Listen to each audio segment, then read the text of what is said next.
Question bar.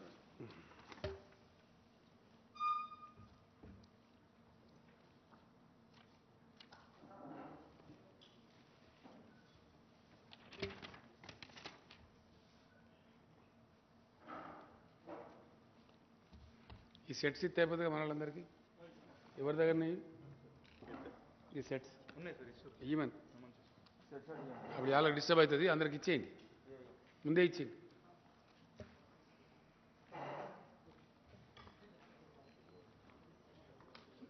ఈ set మరి నాదేది ఇంతకు ఇదా అది గోల్మాల అయ్యా చీడు ఉన్నదా అది కాదు ये आप देखो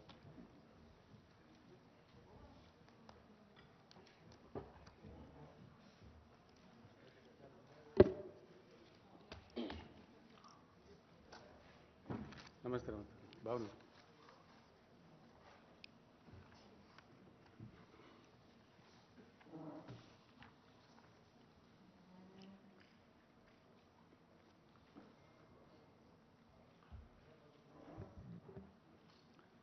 మీరు కూర్చుంటారా మీరు అడ్డమున్నారు పక్కకి వెళ్ళి తీసుకోవాలి లేకపోతే కూర్చోండి మల్లేశం గారు చాలా దూరం పోయినది మీరు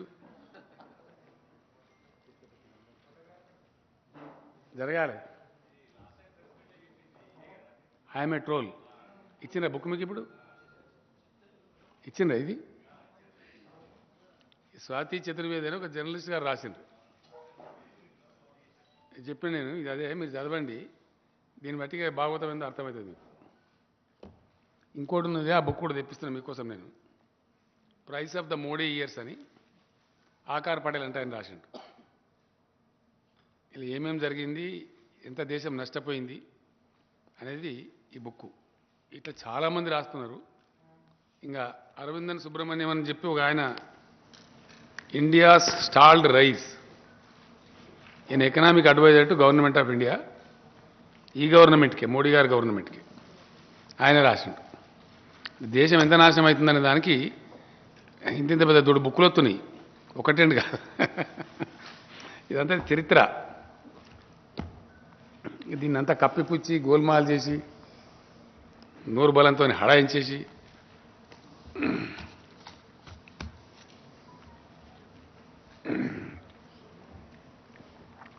నిన్న మొన్న నేను జనగామ యాదాద్రి జిల్లాలలో జిల్లా కలెక్టరేట్స్ అక్కడ ప్రారంభించుకున్న సందర్భంలో ప్రజలను ఉద్దేశించి అక్కడ బహిరంగ సభలలో నేను మాట్లాడాను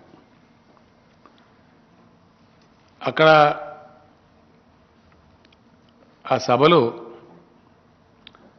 బహిరంగ సభ కాబట్టి అన్ని విషయాలు అంత విపులీకరించి చెప్పలేము వాస్తవానికి అయినా ప్రజలకు కొన్ని విషయాలు చెప్పాలని చెప్పి కొన్ని విషయాలు చెప్పినాం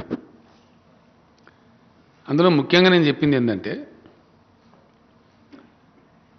నరేంద్ర మోడీ గారు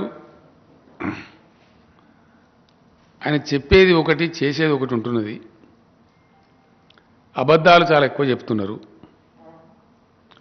ఒకటి చెప్పి మరొకటి చేస్తున్నారు అందులో భాగంగానే విద్యుత్ సంస్కరణలు తెస్తామని చెప్తున్నారు తెచ్చిండ్రు వాస్తవానికి డ్రాఫ్ట్ బిల్ రెడీ అయింది వాళ్ళు ఏం చేశారంటే డ్రాఫ్ట్ బిల్లు చేసి మాకు పంపించారు ముఖ్యమంత్రులకు లెటర్స్ రాసి మీకు ఇచ్చిన దానిలో ఉంది ఇప్పుడు ఆర్కే సింగ్ అని చెప్పి విద్యుత్ శాఖ మంత్రి ఆయన లెటర్ రాసిండు దానికి జవాబు నేను కూడా ప్రధానమంత్రికి రాసిన నేను కాదు దాదాపు 8-10 రాష్ట్రాల ముఖ్యమంత్రులు రాసిండ్రు అది కాకుండా ఇంకా ముఖ్యంగా మన అసెంబ్లీ తీర్మానం చేసి పంపించాం కదా unanimous resolution of Telangana assembly ఈ కాపీ కూడా ఇచ్చినాం మీకు ఏ డేట్ నాటి రిజల్యూషన్ పాస్ అయిందో ఉంది వీటన్నిటిని మించి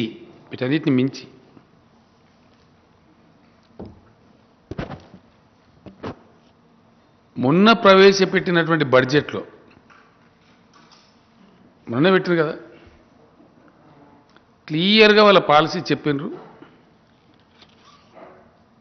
ఇక additional borrowing linked to power sector reforms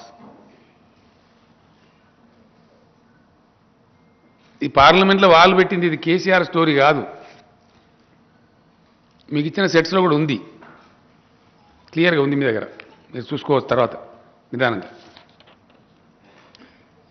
ఇంత డాక్యుమెంటరీ ఎవిడెన్సు, శాసనసభ తీర్మానము, కేంద్ర విద్యుత్ శక్తి మంత్రి రాసినటువంటి లెటరు, దానికి నేను ప్రధానమంత్రికి రాసిన లెటరు, మన శాసనసభ తీర్మానము, అది కాకుండా ఎంత స్పష్టంగా అంటే కుండ బద్దలు కొట్టినట్టు.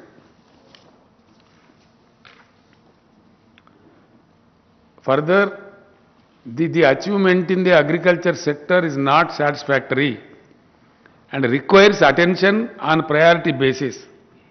DISCOM should take necessary steps to achieve 100% metering of all consumers within 1 year of the notification of this policy. Further, existing meters should also be replaced with prepaid meters in a phased manner so as to achieve 100% prepaid metering within 3 years from the date of issuance of this policy. ఇట్లా అనేక పాలసీలు వీళ్ళు చెప్పిన దానిలో agriculture సెక్టర్ను ఎట్టి పరిస్థితుల్లో వదిలిపెట్టద్దు, వాళ్ళకి meters పెట్టాలి. No new agriculture connection shall be released. ఇది మీకు ఇచ్చిన డాక్యుమెంట్స్లో ఉంది, మీరు చూసుకోవచ్చు. ఇది కేంద్రం పంపించినటువంటి ముసాయిదా బిల్లు అన్ని రాష్ట్రాలకు. అది మెడ మీద వేలాడుతున్న కత్తి. దానికి సాక్ష్యంగా యాక్చువల్లీ అది పాస్ కాకుండా ఇంప్లిమెంట్ చేయకూడదు, కానీ రాజ్యాంగాన్ని ఉల్లంఘించి మోడీ ప్రభుత్వం చేస్తున్న దుర్మార్గం ఏంటంటే, రాజ్యాంగం ఉల్లంఘించి రాజ్యాంగ వ్యతిరేక చర్య బిల్లు పాస్ కాకముందే ఎవరైతే ఈ రిఫార్మ్స్ చేస్తారో అడిషనల్ 0.5% ఎఫ్ఆర్బిఎం ఇస్తామని కుల్లాగా ప్రకటించారు వాళ్ళ పాలసీ. అది 5 ఏళ్ళు ఇస్తామని ప్రకటించారు. పోయిన సంవత్సరం మనం తీసుకోలే. అదే ఆంధ్రప్రదేశ్ ప్రభుత్వం తీసుకున్నది మన పక్కకే. తీసుకోవడమే కాదు, శ్రీకాకుళం జిల్లాలో ఆల్రెడీ 25,000 మీటర్లు పెట్టిన వాళ్ళు. 25,000 మీటర్స్ అగ్రికల్చర్ కన్స్టిట్యుయెన్సీకి ఆల్రెడీ పెట్టిండ్రు. మిగిలిన వాటికి కూడా పిలిచిన టెండర్లు పిలిస్తే ఆ మీటర్లకు 3,700 ఎంతనో ఒక మీటర్ చొప్పున కాస్ట్ కూడా లక్షలాది మీటర్లకు పిలిచిండ్రు. ఎందుకంటే వాళ్ళు 737 కోట్లతోని వాళ్ళు పిలిచిండ్రు. అంటే మరి కేంద్ర ప్రభుత్వం నియతి ఏందన్నట్టు. మనకు మన ఎలిజిబిలిటీ ప్రకారంగా, మన ఎకానమీ సైజు ప్రకారంగా 0.5% కనుక మనకు అడిషనల్ ఎఫ్ఆర్బిఎం మనకు వస్తే 5,000 పైచీల కోట్లు వస్తాయి. అంటే నెక్స్ట్ 5 ఏళ్లకు ఈ ఫెసిలిటీ ఇస్తాం విద్యుత్ సంస్కరణలు అమలు చేసిన రాష్ట్రాలకు, లేని వాళ్ళకి ఇయ్యం. అంటే నేను ఏం చెప్పినా నేను సభలో, నష్టపోయినా మంచిదే, నీ డబ్బులు మాకు అక్కర్లేదు అంటే 25,000 కోట్లు నష్టపోవాలి Telangana. At the cost of 25,000 crores in 5 years. ఆ నష్టం ఉన్నా సరే నేను మీటర్లు పెట్టాను నేను చెప్పిన. నా ప్రాణం పోయినా సరే పెట్టను. తెలంగాణలో వ్యవసాయం స్థిరీకరణ జరగాలి, రైతులు ధనవంతులు కావాలి, ఇప్పుడిప్పుడే బాగుపడుతున్నారు కాబట్టి నేను పెట్టా అనే మాట నేను చెప్పిన. ఇన్ని జరిగినాయి కదా. శ్రీకాకుళంలో 25,000 మోటార్లకు పెట్టిండ్రు, టెండర్లు పిలిచిండ్రు. ఎవరైతే ఇంప్లిమెంట్ చేస్తున్నారో వాళ్ళకు 0.5% ఎఫ్ఆర్బిఎం ఇస్తున్నారు. బడ్జెట్లో పెట్టిన మొన్నటి బడ్జెట్లో కూడా పెట్టిండ్రు. ఇన్ని ఉండంగా పార్లమెంట్ సభ్యుడిగా ఉన్నటువంటి ఈ రాష్ట్ర అధ్యక్షుడు పాపం ఆయనకు చదువు వస్తుందో రాదో నాకు తెలియదు, చదివిన కాగితం అర్థమవుతుందో కాదో తెలియదు. గరీబ్ గారు పాపం నాకు నిజంగా జాలేస్తుంది ఆయన చూస్తే. ఆయన మాట్లాడకుండా వేరే వాళ్ళతో మాట్లాడితే బెటర్ నన్ను అడిగితే. ఆ పార్టీ పరువు పోతుంది రోజు రోజు. చాలా ఘోరం. ఇన్ని ఆధారాలుండి గింత జరిగి 5 ఏళ్ల కోసం చెప్పినండి, ఒక రోజు కోసం చెప్పింది కాదు. ఇంత డాక్యుమెంటరీ ఎవిడెన్స్ ఉండి మన రాష్ట్ర శాసనసభ తీర్మానం పాస్ చేసి పంపించి నేను ముఖ్యమంత్రిగా దాన్ని వ్యతిరేకిస్తూ రాసిన ఉత్తరాలుండి మీకు ఇచ్చిన ఇప్పుడు సెట్స్ మేము చూడండి. మీరు ఇంత డాక్యుమెంటరీ ఎవిడెన్స్ ఉన్నదాన్ని కూడా పచ్చవద్దని చెప్తాం. వాళ్ళ పాలసీ ఇప్పుడు సెంట్రల్ గవర్నమెంట్ పాలసీ ఏందనేది మీకు పంపించిన మీ దగ్గర మీకు మీ చేతిలో ఉంది. దీని మీద కూడా నేను బహిరంగ క్షమాపణ చెప్తా. మీటర్లు పెట్టమన్నారా? పెట్టమనందే ఇప్పుడు జగన్మోహన్ రెడ్డి పెట్టిండా? శ్రీకాకుళం జిల్లాలో ఎందుకు పెట్టి పెట్టమనందే మరి నువ్వు ఎఫ్ఆర్బిఎంలా 0.5% పెట్టినావా? ఎందుకు పెట్టాం? దాన్ని మేము ఎందుకు తీసుకుంటలేము? పవర్ రిఫార్మ్స్ మేము వ్యతిరేకిస్తున్నాం కాబట్టి. ఇంత ఘోరమైనటువంటి అబద్ధాలు ఒకటికి 1000 సార్లు మేము చెప్తాం. నిజం వేరు, మిడలు పెట్టుమనుడు వేరు, బలవంత పెట్టుడు వేరు. ఇంకా దీని తమాషకి ఎంత తెలుసా, ఇప్పుడు ఉన్న మంత్రి ఆర్కే సింగ్ మనకు ఉన్నటువంటి నీటి ప్రాజెక్టులలో మనం పిఎఫ్సి ఆర్ఈసి అని 2 ఉంటాయి. ఒకటి పవర్ ఫైనాన్స్ కార్పొరేషన్, ఇంకోటి రీజనల్ ఎలక్ట్రికల్ కార్పొరేషన్. వాళ్ళు మనకు లోన్స్ ఇస్తారు. మన రాష్ట్రంకు మంచి ఫిజికల్ ప్రుడెన్స్ ఉంది కాబట్టి, డిసిప్లిన్ ఉంది కాబట్టి, మన లోన్స్ రీపేమెంట్ చాలా బాగుంటుంది కాబట్టి మనకు డబ్బులు ఇస్తారు వాళ్ళు. ఆ ఇచ్చిన డబ్బులు ఆపేయమని ఇప్పుడు ఆర్కే సింగ్ మంత్రి వాళ్ళ మీద ఒత్తిడి, మనం పవర్ రిఫార్మ్స్ ఇంప్లిమెంట్ చేస్తలేమని. ఇది వాస్తవం, ఇది జరుగుతున్నది. అసలు ఈయనకేమైనా తెలుస్తుందా పాపం? ఈ స్టేట్ బీజేపీ ప్రెసిడెంట్కు ఎందుకు మాట్లాడతాడు ఆయన?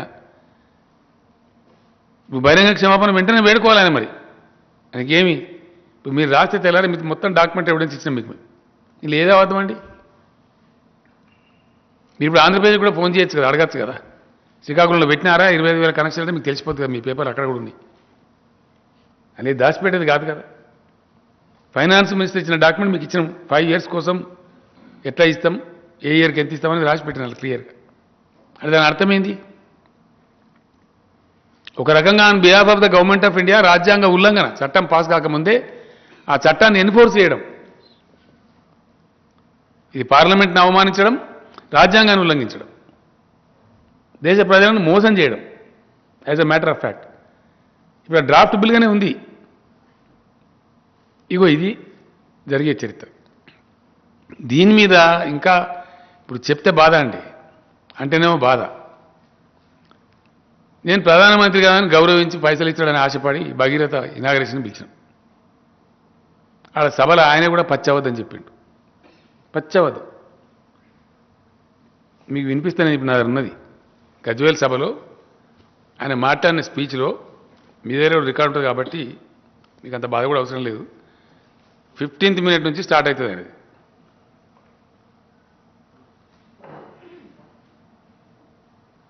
ఫొటోస్లో ఉంది కదా. ఆయన ఏం చెప్తాడంటే, అంతకుముందు 11 రూపాయలకు కొన్నారు పవరు, మేము ₹1.10 ఇస్తున్నాం ఒక యూనిట్ ఉంటాడు. అసలు భారతదేశ చరిత్రలోనే సెంట్రల్ గవర్నమెంట్ ఎన్నడూ కూడా ₹1.10 ఏ రాష్ట్రానికి ఇవ్వలేదు, ఇండియాకి కాదు, ఎవరికి ఇవ్వలేదు. కానీ మేము ఇస్తున్నాం. అడిగే పెద్ద మనిషి కదా, బాగుండదు ఆ టైంలో. వెంటనే నన్ను తెల్లారి ఎలక్ట్రిసిటీ అధికారులు అడిగింది, ఇప్పుడు కూడా అడిగిండ్రు ఇంతకుముందు నాతో చర్చలు. మీరు ఉన్నారు కదా సార్ మీటింగ్లో, మరి మీరు కానీ గట్ల చెప్పండి పెద్ద మనిషి అంటే ఏమంటాం పోయి మనం అనవసరం, మనమే గెస్ట్గా ఇచ్చినాం కదా, తిడితే బాగుండదు అనుకున్నాను నేను. ఓకే వట్నేం, మేము ఎటుపడితే అటు అడ్డం పొడుగు మాట్లాడు కాదు. గజ్వేల్ సభలో ఆయన మాట్లాడింది ఇది నిజమా అబద్ధమో నేను వినిపిస్తా. ఆయన గజ్వేల్ ఉపన్యాసంలో మీ దగ్గర ఉంటే మీ రికార్డులలో ఉంటుంది కదా, తీసుకొని చూడొచ్చు మీరు. ఇక ఇది 16వ నిమిషం నుంచి స్టార్ట్ అవుతుంది.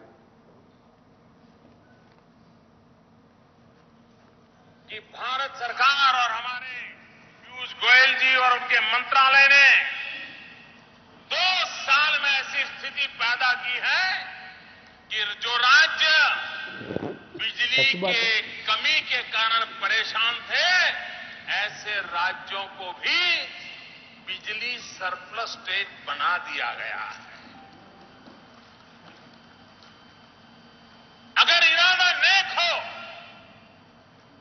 सामान्य मानवीय की आवश्यकताओं की पूर्ति करने का इरादा हो,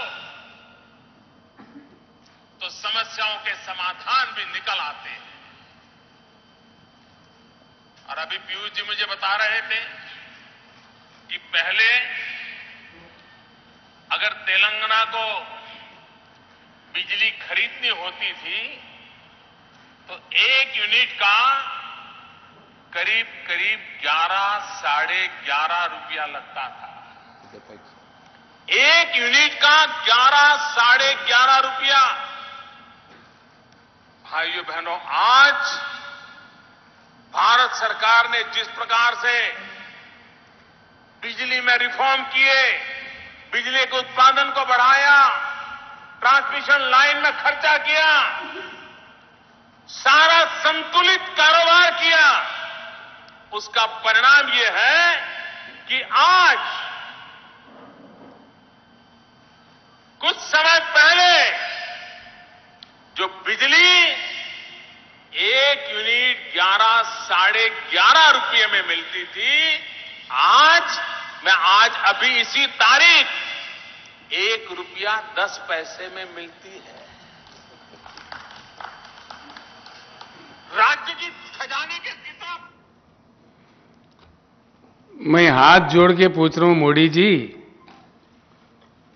आपके 8 साल के सरकार में कहीं भी 1 रुपये 10 पैसे में यूनिट पावर सप्लाई आपने किया है क्या? ये इतना झूठ, इतनी बड़ी झूठ, और देश के प्रधानमंत्री कहे खुलेआम, तो देश के जनता को क्या समझते हैं ये लोग? किस प्रकार से गुमराह करते हैं? इसको क्या समझना चाहिए? आप पत्रकार लोग, आप सुने हैं, आपके पास है, ये रिकॉर्डेड है, आप अपने घर में जाके भी सुन सकते हैं। ये मेरा स्पीच नहीं है, यानी कि राष्ट्र राज्य के अध्यक्ष से लेके प्रधानमंत्री तक सारा ही झूठे झूठ, सफेद झूठ, झूठ निर्भर भारत। ఇదేం అన్యాయం అండి? ఇట్లా ఎన్ని విషయాలలో చెప్తారు? నిన్న నేను ఒక మాట చెప్పిన, దాని మీద ఎవరు మాట్లాడారు? బీజేపీలు. నేను అన్న కూడా ఛాలెంజ్ కూడా చేసిన, ఎవరు మాట్లాడతారో బీజేపీలు రానరా మాట్లాడదాం. 4 లక్షల మెగావాట్ల పవర్ ఉంది దేశంలో, దాన్ని వాడే తెలివితేటలు ఈ కేంద్ర ప్రభుత్వానికి లేవు, బ్యాడ్ పవర్ పాలసీ ఉంది అని నేను చెప్పాను. దానికి ఎవిడెన్స్ కూడా ఇవ్వ, మీకు ఇచ్చిన కాగితాలలో ఉంది. ఇది పార్లమెంట్ స్టాండింగ్ కమిటీ గత డిసెంబర్లో పార్లమెంటుకు సమర్పించిన డాక్యుమెంట్. 40,000 మెగావాట్ల పవర్ ఉత్పత్తి సంస్థలు దేశంలోని వివిధ ప్రాంతాలలో లిస్ట్ ఉంది, మీ దగ్గర చూసుకోండి. మీకు ఇచ్చిన 40,000 మెగావాట్ల విద్యుత్ ఉత్పత్తి చేసే సామర్థ్యం ఉన్న సంస్థలు నిర్మించబడ్డాయి, పీపీఏలు అయిపోయినాయి, దానికి ఫ్యూయల్ టైప్ అయింది, కానీ ప్రొడక్షన్ కాదు, కానిస్తలేరు. ఎందువల్ల?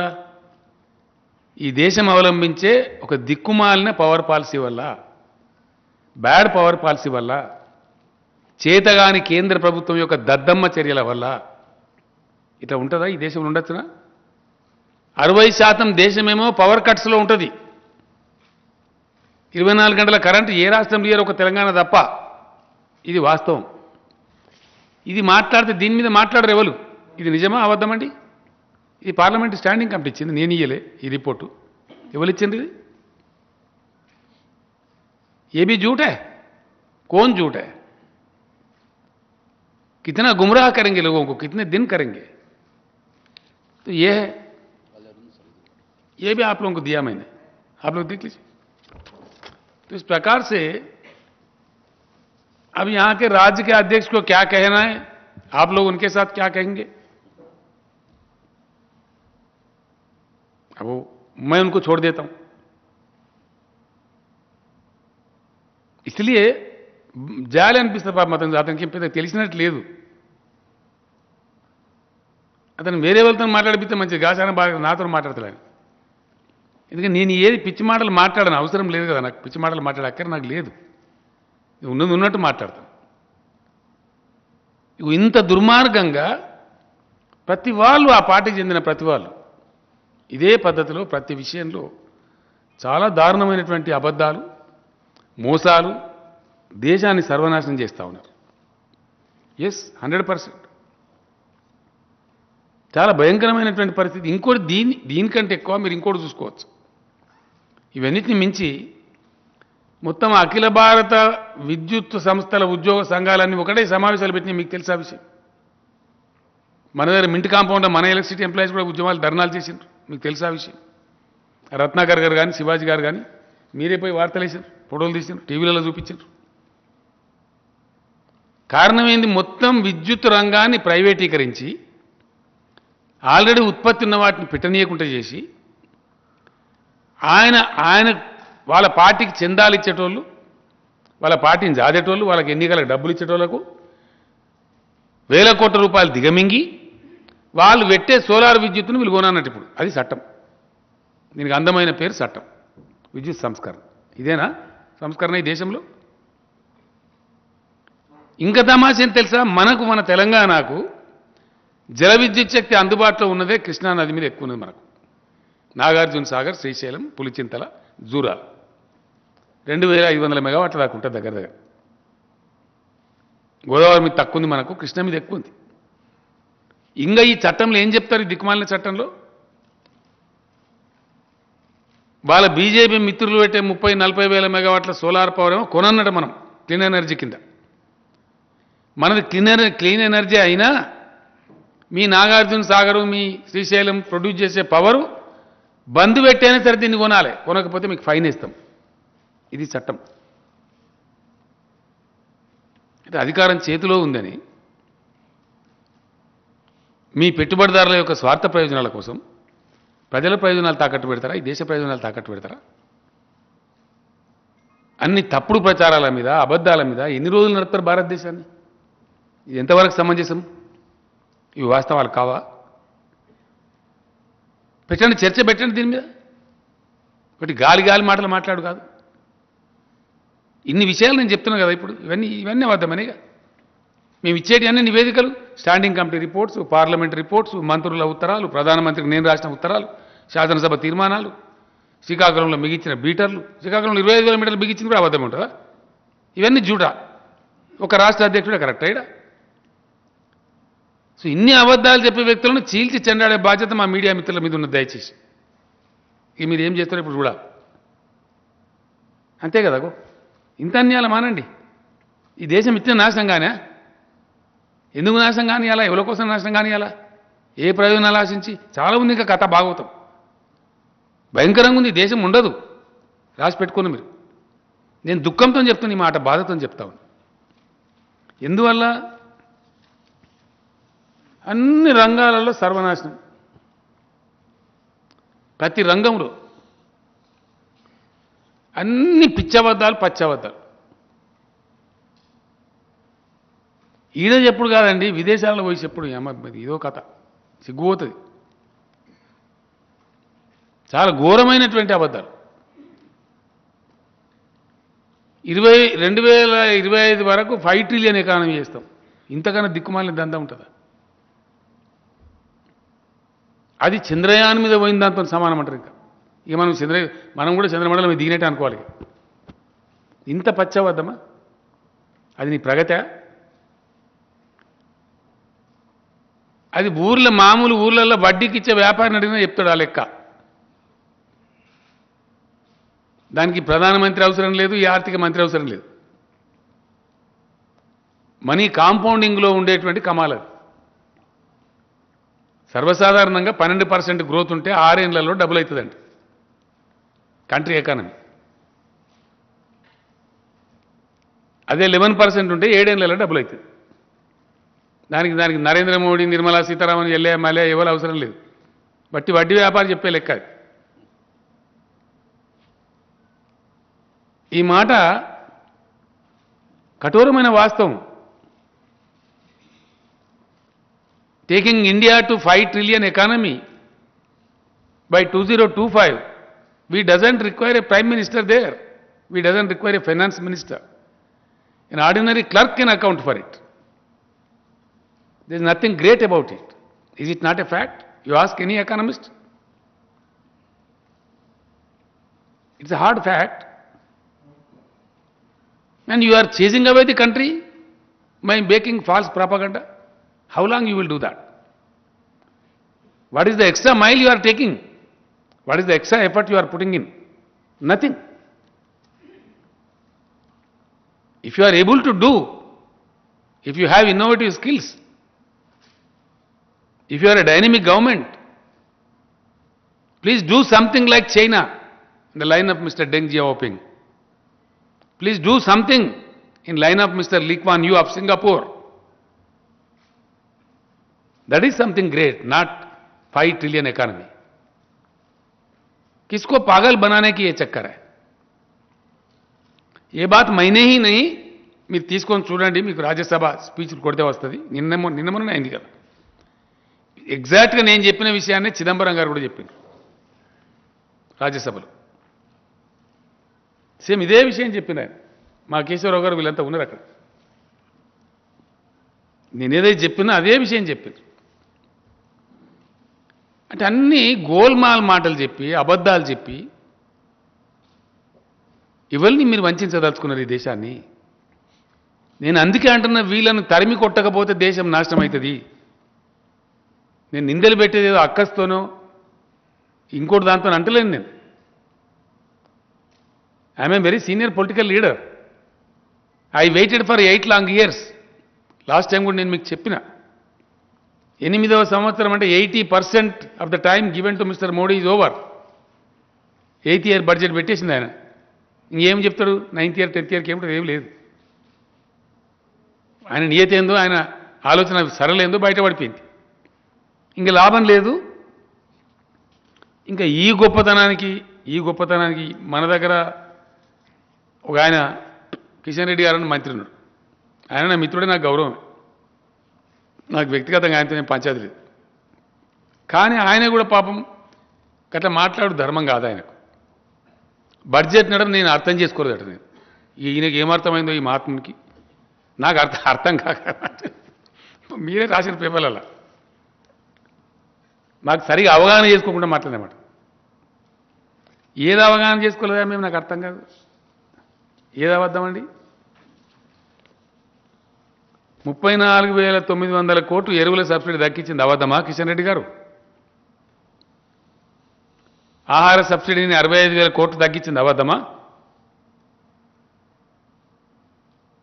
గ్రామీణ ఉపాధి హామీ పథకానికి 25,000 కోట్లు తగ్గించింది అబద్ధమా?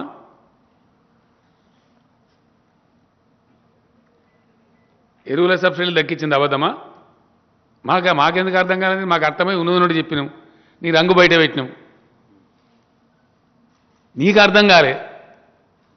ఎవరికి అర్థం కానట్టు? కేసీఆర్కా కిషన్ రెడ్డికా? వాటికనే గాలి పుడీలు మాట్లాడితే ఎట్లా? మేమెందుకు అర్థం చేసుకోలేదండి? బడ్జెట్ను బ్రహ్మాండంగా అర్థం చేసుకున్నాం. దీని మీద ఎవరు మాట్లాడరేంది? ఈ తగ్గింపులు కరెక్ట్ కాదా? 40 కోట్ల జనాభా ఉన్న దళితులకు పెట్టింది 12,800 కోట్లు నిజం కాదా? మీ ఘనత వహించిన ప్రభుత్వంలో మనిషికి జుట్టుకు 300 వస్తాయి. ఇక ప్రగతిగా తుపాకి రామని ప్రగతి. అంతే కదా? ఏమని అర్థం చేసుకోవాలా? ఇంకా దానికి మా మీద నిందలు పెట్టుడా? మాకు అర్థం కాలేదని. ఇది మంచిది కాదు. ఇది పద్ధతి కాదు. చర్చ చేద్దామా? Okay, we're ready. Come on discuss. You cannot take away things like that. Very sorry, very sorry. ఇది దేశాన్ని నడిపే పద్ధతి కాదు. కానే కాదు. మాట్లాడరేందండి? మేము అన్నాం కరోనా వచ్చింది, ఇంత నాశనం అయింది, హెల్త్ ఇన్ఫ్రాస్ట్రక్చర్ పెంచాలి, వైద్యానికి పెంచలే. నిజం కాదా? నాకెందుకు అర్థం కాలే? బడ్జెట్ మాకు కరెక్ట్గా అర్థమైంది, నీకు అర్థం కాలే. నువ్వు గోల్మాలు చేస్తున్నావు జనాన్ని, మేం చేస్తలేము. అన్నిటినీ అమ్మేస్తున్నారని చెప్పి నువ్వు అమ్ముతున్నది నిజం కాదా? రైళ్ళు అమ్మబడుతుంది, విమానాలు అమ్మబడుతుంది, బ్యాంకులు అమ్మబడుతుంది, LIC అమ్మబడుతుంది. ఏది అమ్మతలేదు మీరు? మొత్తం ప్రభుత్వ రంగ సంస్థలు అమ్మబడుతుంది. కరెంటు కూడా అమ్మేస్తానికి తయారు కాబడుతుంది. దానికే కదా మేము వ్యతిరేకిస్తున్నాం. పేరుకు విద్యుత్ సంస్కరణలు, దాని పేరు ప్రైవేటీకరణ. ప్రమాదం ఏంటంటే దానిలో ప్రైవేటు డిస్కమ్లు వస్తాయంటే ఉన్న డిస్కమ్లు ఉడగొట్టేసి, అంటే వాని దయగా వాడు ఏం ఛార్జ్ విధించినా మనం కట్టాలి. మీరు కూడా బలవుతారని చెప్తున్నా. గ్యారంటీ మాట. కంప్లీట్ ప్రైవేట్ చేతిలో పోయిన తర్వాత ఏముంటుందంటే మన ఇష్టం, మన దయ. ఇంతకైతే ఇస్తా లేకపోతే లేదంటాడు. విద్యుత్ సంస్కరణలు అనేది నథింగ్ బట్ విద్యుత్తును పూర్తిగా ప్రైవేటీకరించి కార్పొరేట్ పెద్దలకు, కార్పొరేట్ గద్దలకు అప్పచెప్పేటువంటి ఒక కుటిల నీతి. దానికి మేము వ్యతిరేకిస్తున్నాం. మీరు ప్రవేశపెట్టిన విద్యుత్ సంస్కరణ రాష్ట్రాలకు ముఖ్యమంత్రులకు పంపించిన బిల్లు విద్యుత్ కార్యదర్శులకు పంపించింది. ఇక్కడ మా సెక్రటరీకి వచ్చింది, ఇక్కడికి అది జెన్కోకి వచ్చింది, మన ట్రాన్స్కోకి వచ్చింది, మన డిస్కమ్లకు వచ్చింది. మీరు పంపించింది ఏంది? దానిలో ప్రస్ఫుటంగా మీరు ఏం చెప్పి మీకు ఇచ్చిన కాగితాలు చూడండి దయచేసి. మీ నియత ఏంది? కంప్లీట్ కార్పొరేటైజ్ చేయడము, ప్రైవేటైజ్ చేయడము. అప్పుడు ఏం జరుగుతుంది? ముబ్బడిగా ఛార్జీలు పెడితే ప్రజలు సస్తారు.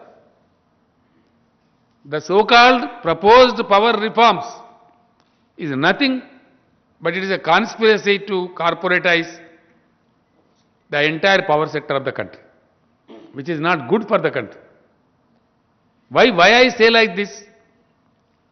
మీకు ఇంకా ఈజీ చేయాలంటే దయచేసి మీకు సులభంగా అర్థం కావాలంటే ఒక్కొక్క రాష్ట్రంలో ఒక్కొక్క పరిస్థితి ఉంటుందండి. నా రాష్ట్రంలో నీళ్లు కిందికి ఉంటాయి, నా వ్యవసాయ భూమి పైకి ఉంటుంది. నేను లిఫ్ట్ చేసి తెచ్చుకోవాలి. నేను ఫ్రీ పవర్ ఇచ్చుకుంటాను, నీకేం బాధ, నీకేం కడుపు నొప్పి? ఒకటి. నా రాష్ట్రంలో నేను సమైక్య రాష్ట్రంలో నష్టపోయినా, పేదలు ఉన్నారు, నేను లాండ్రీలకు ఫ్రీ కొద్దిగా సబ్సిడీ మీద పవర్ ఇచ్చుకుంటాను. బార్బర్ స్వాప్స్కు సెలూన్స్కి ఏదైతుందో నేను సబ్సిడీ మీద ఇచ్చుకుంటున్నా. ఎస్సీ ఎస్టీలకు నేను సబ్సిడీ ఇచ్చుకుంటున్నా. కొన్ని యూనిట్ల వరకు 200 యూనిట్ల వరకు ఫ్రీగా ఇచ్చుకుంటున్నాం. ఇప్పుడు బంద్ చేయాలంటే అదంతా మీకు ఇచ్చిన కాయిదాలను చూడండి మీరు. ఎవ్రీ కనెక్షన్కి మీటర్ పెట్టాలి, no subsidy should be given. Propose బిల్లో ఉంది. అంటే ఇప్పుడు లాండ్రీలకు బంద్ చేయాలి, మంగళ షాపులకు బంద్ చేయాలి, పోల్ట్రీకి బంద్ చేయాలి. పోల్ట్రీకి కొద్దిగా రాయితీ ఇస్తున్నాం, వాళ్ళు బతకాలి పోల్ట్రీ ఇండస్ట్రీ. టెక్స్టైల్కి ఇస్తున్నాం పాపం, వాళ్ళది బంద్ చేయాలి. నీ విద్యుత్ సంస్కరణలో నువ్వు రాసిన ఇదంతా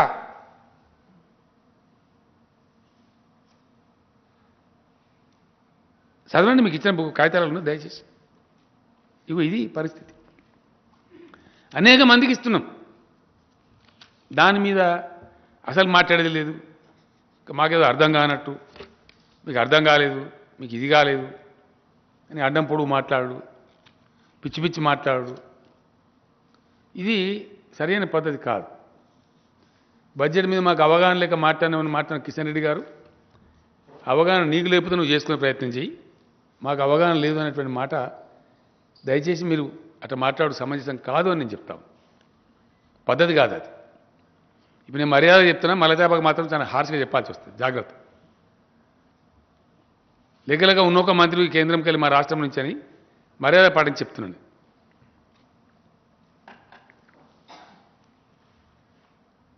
మొత్తం దేశం నాశనమైంది మీ బీజేపీ పరిపాలనలో. ఎక్కడ చూసినా అవినీతి కంపు, అన్ని స్థాయిలలో ఘోరమైన అవినీతి ఘోషిస్తున్నది. జాతీయ అంతర్జాతీయ మీడియా అంతా చెప్తా ఉంది. దేశ సంపదలో 77% సంపద 10% మంది దగ్గరనే ఉందని చెప్తా ఉన్నాయి లెక్కలని. 77% of the wealth of the country is with only 10% of India. Rest of the 90% of ఇండియాకు ఓన్లీ 23% ఉంది. అంటే ఏమైనట్టు మీ ఘనత వహించిన పరిపాలనలో? ధనవంతులు ధనవంతులు అవుతున్నారు, పేదలు పేదలు అవుతున్నారు భయంకరంగా. నిరుద్యోగిత పెరిగింది లెక్కలతో సహా. మీరు చెప్పిన లెక్కలనే వస్తుంది అది. నేషనల్ స్టాటిస్టికల్ ఆర్గనైజేషన్ ఉంటుందండి ఫైనాన్స్ మినిస్ట్రీలో, ఎన్ఎస్ఓ. మీరు రాసుకోండి దయచేసి. నేను చెప్పే లెక్కలు ఎన్ఎస్ఓ లెక్కలే, నా లెక్కలు కావు, కేసీఆర్ కవిత్వం కాదు. కేంద్ర ప్రభుత్వం వెలువరించేటువంటి స్టాటిస్టిక్స్ అని చెప్పేది. నిరుద్యోగిత రేటు పెరిగింది. తెలంగాణలో 0.3% ఉంటే మీది 7% పైన ఉండేది కంట్రీ నేషనల్ యావరేజ్.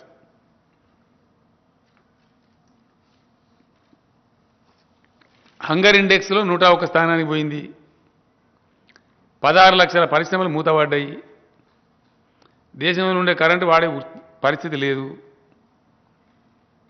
పారిశ్రామిక ఉత్పత్తి నిన్న కూడా చెప్పిన నేను, సెప్టెంబర్లో 4.4% ఉందండి, అక్టోబర్లో 4% ఉంది, నవంబర్లో 1.4% దిగజారింది, డిసెంబర్కి వచ్చే వరకు 0.4% పోయింది. ఇది మోడీ గారి యొక్క గొప్ప ఆదర్శవంతమైన పరిపాలన నిదర్శనమా? ఈ స్టాటిస్టిక్స్ ఇచ్చింది కూడా ఎన్ఎస్ఓ, నేను కాదు. ఇది it's not my story. I'm repeating once again. The industrial production has gone down enormously. It was 4.4% in the month of September. It was 4% in the month of October. It has come down to 1.4% in November. and it has now drastically come down to 0.4% in December. This is the level of industrial production in the country. 4.4% to 0.4%. Is it the result of Make in India? Is it the result of great policy of Mr. Narendra Modi or the NDA government? What is this? Is there anybody to discuss about this? No, all this will remain, but we have a WhatsApp university. We will go on doing some mispropaganda against individuals as we like. Is it the way? That is how Swati Chaturvedi has written, I am a troll. Why did she write? She is a investigative journalist, very famous journalist. On this topic, there was a serious discussion in Harvard University also. Desham paruvu potandi baita. These books are under circulation internationally. Because once it is on the net, every country reads it. I have given you copy. Please go through. This is the way things are happening in India.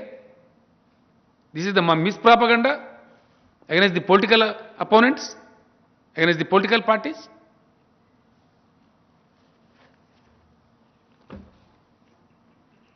ఇట్లా ఘోరమైనటువంటి పరిస్థితి అండి.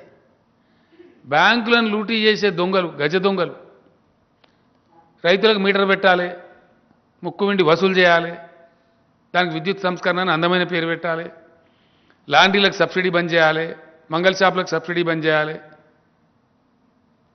పోల్ట్రీలకు బంద్ చేయాలి, ఇంకెవరికైనా పేదలకు SC ఎస్టీలకు ఇచ్చి అది బంద్ చేయాలి, మీటర్లు పెట్టాలి, కానీ దొంగలకు సర్ది కట్టాలి, గజ దొంగలకు. అది ఏదో లిస్ట్ అది ఇగో ఇది ఇచ్చారు ఎప్పుడు, ఇది ఇవ్వాలి కదా, ఎందుకు ఇయ్యారు? లిస్ట్ ఉంది కదా వాళ్ళకి, ఏంటి కాపీ ఎందుకు ఇస్తలేరు? List of fugitive economic offenders living abroad. ఘనత వహించినటువంటి బీజేపీ ప్రభుత్వం యొక్క సర్కారులో పార్లమెంటుకు గవర్నమెంట్ ఇచ్చిందండి, నా లెక్క కాదు ఇది. 33 అఫెండర్స్ హ్యావ్ ఫ్లెడ్ అవే. ఇది కొత్త ఫీచర్ అన్నట్టు. ఇది మోడీ ప్రభుత్వంలో భారతదేశం సాధించిన అద్భుతమైన ప్రగతి ఏంటంటే, బ్యాంకును ముంచిన ప్రతి ఒక్కడు మంచిగా లండన్లో పిక్నిక్ చేయొచ్చు హ్యాపీగా. ఎస్, 33 మంది ఇటువంటి వాళ్ళు సిబిఐ కేసులు పెట్టిన తర్వాత ఫ్లెడ్ అవే పారిపోయినరు లండన్లో, ఇంకా వేరే వేరే దేశాలలో మంచిగా పిక్నిక్ చేసుకుంటారు. 15 लाख आएगा, यूं ही आएगा 15 लाख हर किसी के खाता में. 15 लाख आया कि 15 लाख गया? कहां गया? क्या हो गया? ఇదా ఈ దేశాన్ని తీసుకుపోయే పద్ధతి? ఇవన్నీ కఠోరమైన వాస్తవాలు కావా? ఈ లిస్టు పార్లమెంట్ చెప్పింది వాళ్ళే. లాస్ట్ డిసెంబర్ గారు, రంజిత్ రెడ్డి గారు, లాస్ట్ డిసెంబర్ సెషన్లో పార్లమెంటుకు ప్రభుత్వం ఇచ్చినటువంటి సమాధానంలో చెప్పిన మాట ఇది. Please give it to the best friends. ఈ కాపీస్ అని ఇచ్చేయండి. ఇచ్చారా? దానిలో ఎవడెవడు పోయిండు, ఎంతమంది పోయిండ్రు, వాళ్ళ పేర్లు, వివరాలు. ఇది గవర్నమెంట్ ఆఫ్ ఇండియా ఇచ్చిందండి, కేసీఆర్ లెక్క కాదు. వీళ్ళంతా మోడీ గారి దోస్తులే, చాలా మంది గుజరాతీలే. ఏమనాలి దీన్ని? ఇది మీ గొప్పతనం కాదా? మీ గవర్నమెంట్ యొక్క ప్రతిభ కాదా? ఇది మీ దేశభక్తికి ఇది తార్కాణం కాదా? దీన్ని ఏమనుకోవాలా? కఠోరమైన వాస్తవాలు ఈ విధంగా ఉంటే మీ ఇష్టం వచ్చిన ట్రోలింగ్ చేసి ఓ దిక్కుమాలిన క్షుద్ర సోషల్ మీడియాని పెట్టి ఇవ్వలం పడితే వాళ్ళని ఎంత పడితే అంత మాటలు అంటాము. ఇదా పద్ధతి? అందుకే నేను చెప్తున్నా, BJP must go from this country. Why I say for this. BJP government should be sent back.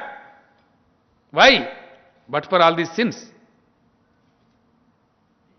ఎందుకు పంపించాలంటే మేము ఊరికి అంటలేం. ఇవన్నీ సత్యాలు, వాస్తవాలు.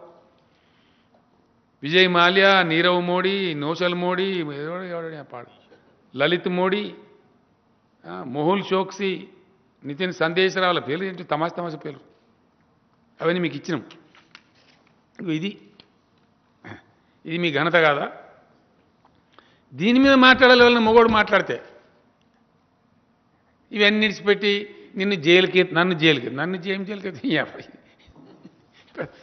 నిజంగా జాలి అనిపిస్తుంది. దమ్ముంటే వేయాలి కదా, దా డెఫినెట్గా నీ జైలుకి వెళ్తా అంటే తోకగాడు భయపడతారు. నాకు అర్థం కాదు. దొంగలకు భయం, లంగలకు భయం, అవినీతి అక్రమ సంపాదన చేసిన భయం, మాకేం భయం? నాకు అర్థం కాదు. నువ్వు మమ్మల్ని వేసేది ఎందుకంటే మిమ్మల్ని వేసేది పక్కా. ఎస్, నేను చెప్పిన కదా, నేను భువనగిరిలో భయంకరమైన అవినీతి చిట్టా ఉన్నది, వస్తా ఉన్నాయి పుంకాలుగా. నాకు మొత్తం బద్దలు కొడతాం. రఫేల్ డీల్ అని రాహుల్ గాంధీ గారు మాట్లాడిన పాపం, ఆయన గోల్మాల్ తిప్పింది. దాని మీద క్లీన్ చిట్ తీసుకున్నామన్నారు. నిన్నేళ్ళ బయటపడతా ఉంది అసలు దొంగతనం. ఇది మేము కూడా వేస్తాం, సుప్రీంకోర్టులో కేసు వేస్తాం, ప్రజా కోర్టులో వేస్తాం, బయట పెడతాం దొంగతనం. రఫేల్ డీల్ 1000 కోట్లు మింగినిలా మోదీ గవర్నమెంట్. ఎస్, అవే రఫేల్ విమానాలు 36 రఫేల్ జెట్స్నేమో $9.4 బిలియన్ కొన్నామండి మనం. I'm making once again clear, India Rafale జెట్స్ను 36 జెట్స్ను $9.4 బిలియన్ కొన్నది. నిన్న ఇండోనేషియా మన పక్క దేశం 42 రఫేల్ జెట్లు, మనకంటే ఒక 6 ఎక్కువ, 42 రఫేల్ సేమ్ జెట్స్ను జస్ట్ $8 బిలియన్ కొన్నది.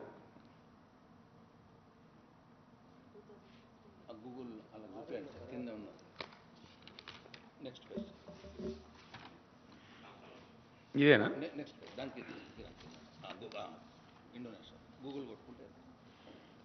ఇది what is the India France Rafale fighter jet deal all about? గూగుల్లో కొడితే వస్తుంది మీకు. ఇప్పుడు ఇది రహస్యమైనదిగా కాపీలు తీసి వాళ్ళకి ఇక నువ్వు వాళ్ళని కొట్టుకోకూడదు. ఇది దీనికి అతేంది? ఇప్పుడు ఇంట్లో ఎవడు దొంగ? రఫేల్ విమానాలు తెలంగాణ అయితే కొనలే కదా, తమిళనాడు అయితే కొనలే కదా. ఈ కుంభకోణం బయటపడాలి, ఎవడు జైలుకోవాలన్నా వాడు పోవాలి, అంతే కదా. ఇవన్నీ వాస్తవాలు కదా, కఠోరమైన సత్యాలు కదా. 33 మంది బ్యాంకుల నుంచి పారిపోయింది నిజమే. ఇవి తీపిచ్చి దయచేసి మీరు తీయమన్నారు. ఇదేందండి? ఇగో ఈ కాపీస్ అని ఉన్నాయి. ఇవన్నీ ఇప్పుడు గూగుల్, నా కథ కాదండి, నేను గూగుల్లోకి వెళ్ళి డౌన్లోడ్ చేసిన. ఇది ఫ్రెష్గా ఇప్పుడు ఇవ్వాలనే ఉంది, ఇది లేటెస్ట్. ఇది ఎవరు? దీని పాపాత్మ ఎవరు? దీని మీద చర్చ పెట్టాలి దేశంలో, పార్లమెంట్లో, ఇంకొక ఢిల్లీలో. నేను ఊరుకుంటాను. ఇప్పుడు ఢిల్లీలో పెడతా కదా పంచాయతీ, 100% పెడతాం. తీపండి, ఇది కూడా మొత్తం తెలియాలి కదా.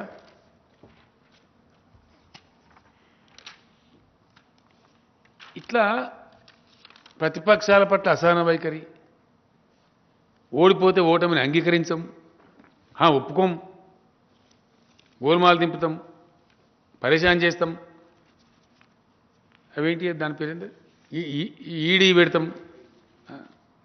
సిబిఐ పెడతాం, ఏదో తొక్క ఏదో ఉంటుంది అవన్నీ పెడతాం, ఆగమాగం చేస్తాం మందిని. ఇదా చేసినారు కదనండి. అప్రజాస్వామికమైనటువంటి ప్రజా నిర్ణయాలను వ్యతిరేకించేటువంటి, ప్రజా నిర్ణయాలను గౌరవించే కనీస సంస్కారం లేనటువంటి ప్రభుత్వం నరేంద్ర మోడీ ప్రభుత్వం, భారతీయ జనతా పార్టీ. ఒకప్పుడు నిజంగానే వాజ్పేయి గారి నాయకత్వం, ఇంకో నాయకత్వం ఉన్నప్పుడు కొంత నమ్ముదురు జనం, కొంత నీతి ఉన్నది వెలుగు అంటే కొంత నమ్ముదురు. సిద్ధాంతం ఉంది, సిద్ధాంతంలో మా అంతా వాటికి గంగలు కలిపేసి భారతదేశం సాక్షిగా, మనందరి సాక్షిగా ఎన్నికలలో గెలవకున్నా కానీ పరిపాలన చేసే సిగ్గులేని ఒకటే ఒక పార్టీ బీజేపీ ఇవాళ ఇండియాలో. మేము గెలవం కానీ పరిపాలిస్తాం, మాకు సిగ్గు లేదు, ఎగ్గు లేదు, మమ్మల్ని ఇవ్వలేము అనద్దు. ఇది లెక్క. మనందరం చూసినాం కదనండి, కర్ణాటకలో వీళ్ళు గెలవలే కానీ పరిపాలిస్తున్నారు, మధ్యప్రదేశ్లో గెలవలే కానీ పరిపాలిస్తున్నారు. గోవాలో వీళ్ళు గెలవలే కానీ పరిపాలించి నిన్నటిదాకా. ఆపద్ధర్మం మన ధర్మం వాళ్ళ గవర్నమెంటే ఉంది. మణిపూర్లో వీళ్ళు గెలవలే పరిపాలిస్తున్నారు. మహారాష్ట్రలో వీళ్ళు గెలవలే మబ్బుల 3 కోటంగా దొంగ ప్రమాణ స్వీకారం చేయించారు. తెల్లాటలకు ఆయన వాళ్ళు ఎదురంటే ఎల్లెంకల వాడు సిగ్గుమానం తీసుకున్నారు. ఇదంతా జరిగిన కథనే కదా. మహారాష్ట్రలో ఘోరంగా దెబ్బల పడ్డది కాదా బీజేపీ? పరువు పోలేదా? మహారాష్ట్రలో బీజేపీ ఆయన నాటకం మీద మాట్లాడదామా? చర్చ రేపు పెడదామా? ఇది మంచి పద్ధతేనా? ఓటమిని అంగీకరించే సహనం ఉండాలి రాజకీయాల్లో. అన్ని గెలవం, కొన్నిసార్లు ఓడిపోతాం. రాజకీయం అన్న తర్వాత, ఎన్నికలు అన్న తర్వాత అక్కడ ఉండబడే పరిస్థితులను బట్టి కొన్ని గెలుస్తాం, కొన్ని ఓడిపోతాం. గెలిచినంత మాత్రాన గర్వం ఎందుకు? ఓడినంత మాత్రానికి ఈ అసహన వైఖరి ఎందుకు? నాకు అర్థం కాదు. ఈ అడ్డదారులు ఎందుకు? దేశాన్ని, భారతదేశాన్ని నడిపించే పద్ధతి ఇదేనా? ఈ పద్ధతిలోనైనా ఈ దేశం బాగుపడేది? అన్ని రంగాలు నిర్వీర్యమైనవి. అన్ని రంగాలు సబ్సిడీలు కట్ చేస్తూ ఉన్నారు, పేదలను నోరు కొడతా ఉన్నారు. మళ్ళీ ఇప్పుడు బీజేపీ గవర్నమెంట్ గొడ్డల భుజం మీద పెట్టుకొని తిరుగుతున్నది. యూపీ ఎలక్షన్లో ఓటు డబ్బాల పడ్డ తెల్లారే పెట్రోల్ రేటు మళ్ళీ వేస్తారు. టీవీ మిత్రులు ఇది రికార్డులో పెట్టి నేను ఇవాళ అంటున్నా, మీకు ఇది నిజంగా కాకపోతే నన్ను పట్టుకోరు మీరు.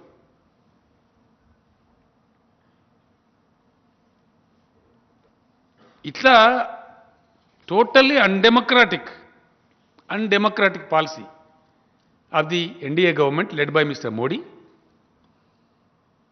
They have no patience. They don't know what is democracy.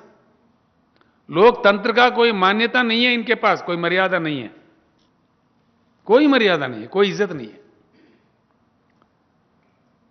Bharatiya Janata party अगर लोकतंत्र में विश्वास रखता है तो क्यों गिरा है मध्य प्रदेश में कांग्रेस सरकार को? जवाब दो इस देश को. क्या जरूरत था? आपको पेशेंट रहना चाहिए था, देखना था, उनको मौका देना चाहिए था 5 साल सरकार चलाने का. क्यों गिरा है कर्नाटक में सरकार, जहां आपको मैंडेट नहीं मिला? क्या जल्दीबाजी थी? इतने क्यों भूखे थे अधिकार के? ये गलत बात नहीं है? ये लोकतंत्र के विरोध चर्या नहीं है? इसका क्या जवाब है? इस पे चर्चा करो. नहीं करते. इसको भी तोड़ मरोड़ के बोलेंगे, इसको भी घुमा के बोलेंगे, व्हाट्सएप यूनिवर्सिटी में इसको अलग रंग से बताएंगे. ये तरीका है?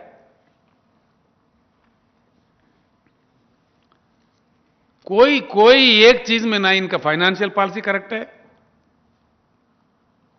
क्यों माफी मांगे भाई किसानों से? अगर आपका तीन एक्ट जो लाए, क्यों विड्रा करें? अगर आप सच्चे हो तो किसानों से माफी क्यों मांगना पड़ा? और प्रधानमंत्री की तो आदत है माफी मांगने का.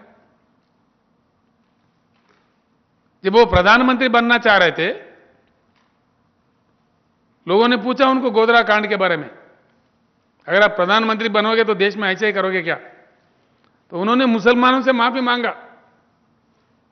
हां बिल्कुल,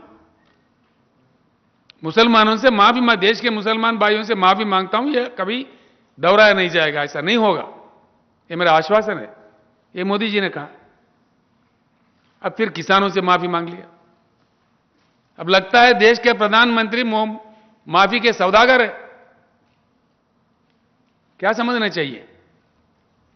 ये तरीका है देश को चलाने का?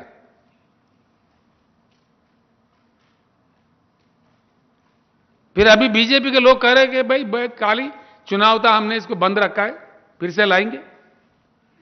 कहते जा रहे कि ये तरीका है देश को चलाने का? बिल्कुल नहीं. इनका राजनीति भी इतना गलत अंदाज में, इतना नासमझी से करता है, बिल्कुल बेकार, बिल्कुल एकदम. अरे भाई आप अमेरिका गए प्रधानमंत्री जी, हाउडी मोदी. अमेरिका चुनाव से हिंदुस्तान को क्या लेना देना है भाई? अमेरिका चुनाव क्या अहमदाबाद म्युनिसिपल कॉर्पोरेशन का इलेक्शन है? क्या तमाशा था? कोई भी समझदार प्रधानमंत्री क्या किसी दूसरे देश के इलेक्शन में, चुनाव में प्रचार करते क्या? ये विदेशी नीति है क्या हमारा? कितना बड़ा नुकसान होता है, वो भी अमेरिका जैसे देश में जाके। वहीं जाके कह दिया अब की बार ट्रंप की सरकार, हाँ?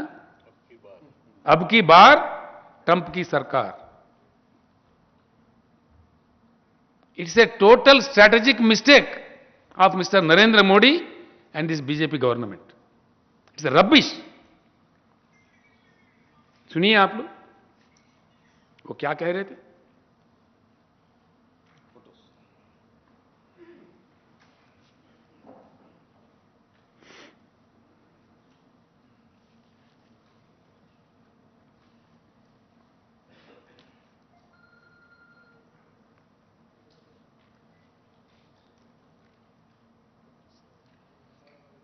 उस तरह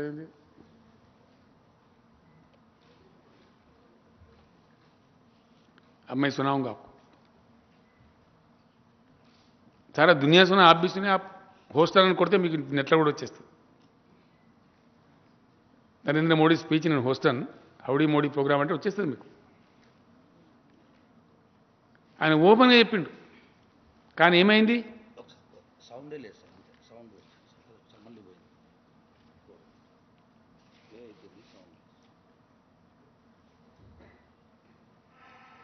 अब की बार ट्रंप सरकार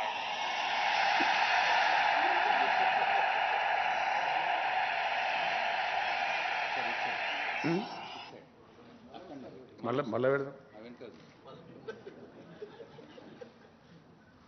in India have connected well with President Trump. The words of candidate Trump, अब की बार ट्रंप सरकार।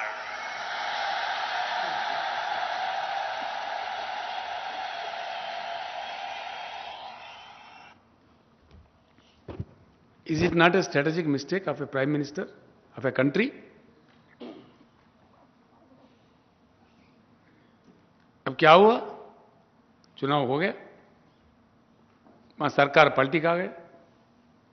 अब गए मोदी साहब अमेरिका में, हाल में बेहाल बेहाल। व्हाइट हाउस में कोई पूछने वाला नहीं, एयरपोर्ट में कोई प्रॉपर रिसीविंग नहीं। क्या हुआ? देश का इज्जत।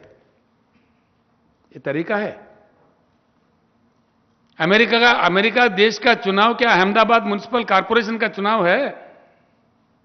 क्यों जाना पड़ा प्रधानमंत्री को? क्यों कहना पड़ा? क्या मजबूरी थी?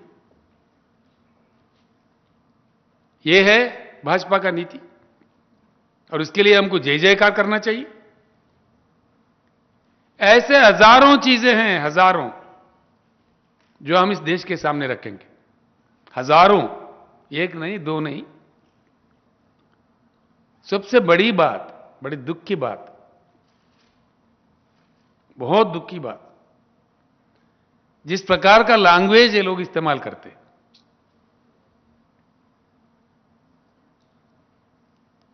किसी का कोई मान्यता नहीं है इस देश में। कितना गंदे गंदे बातें करते हैं लोग। जिसको चाहे जो चाहे कह दो, जो मन में आए कह दो, गालियां दे दो।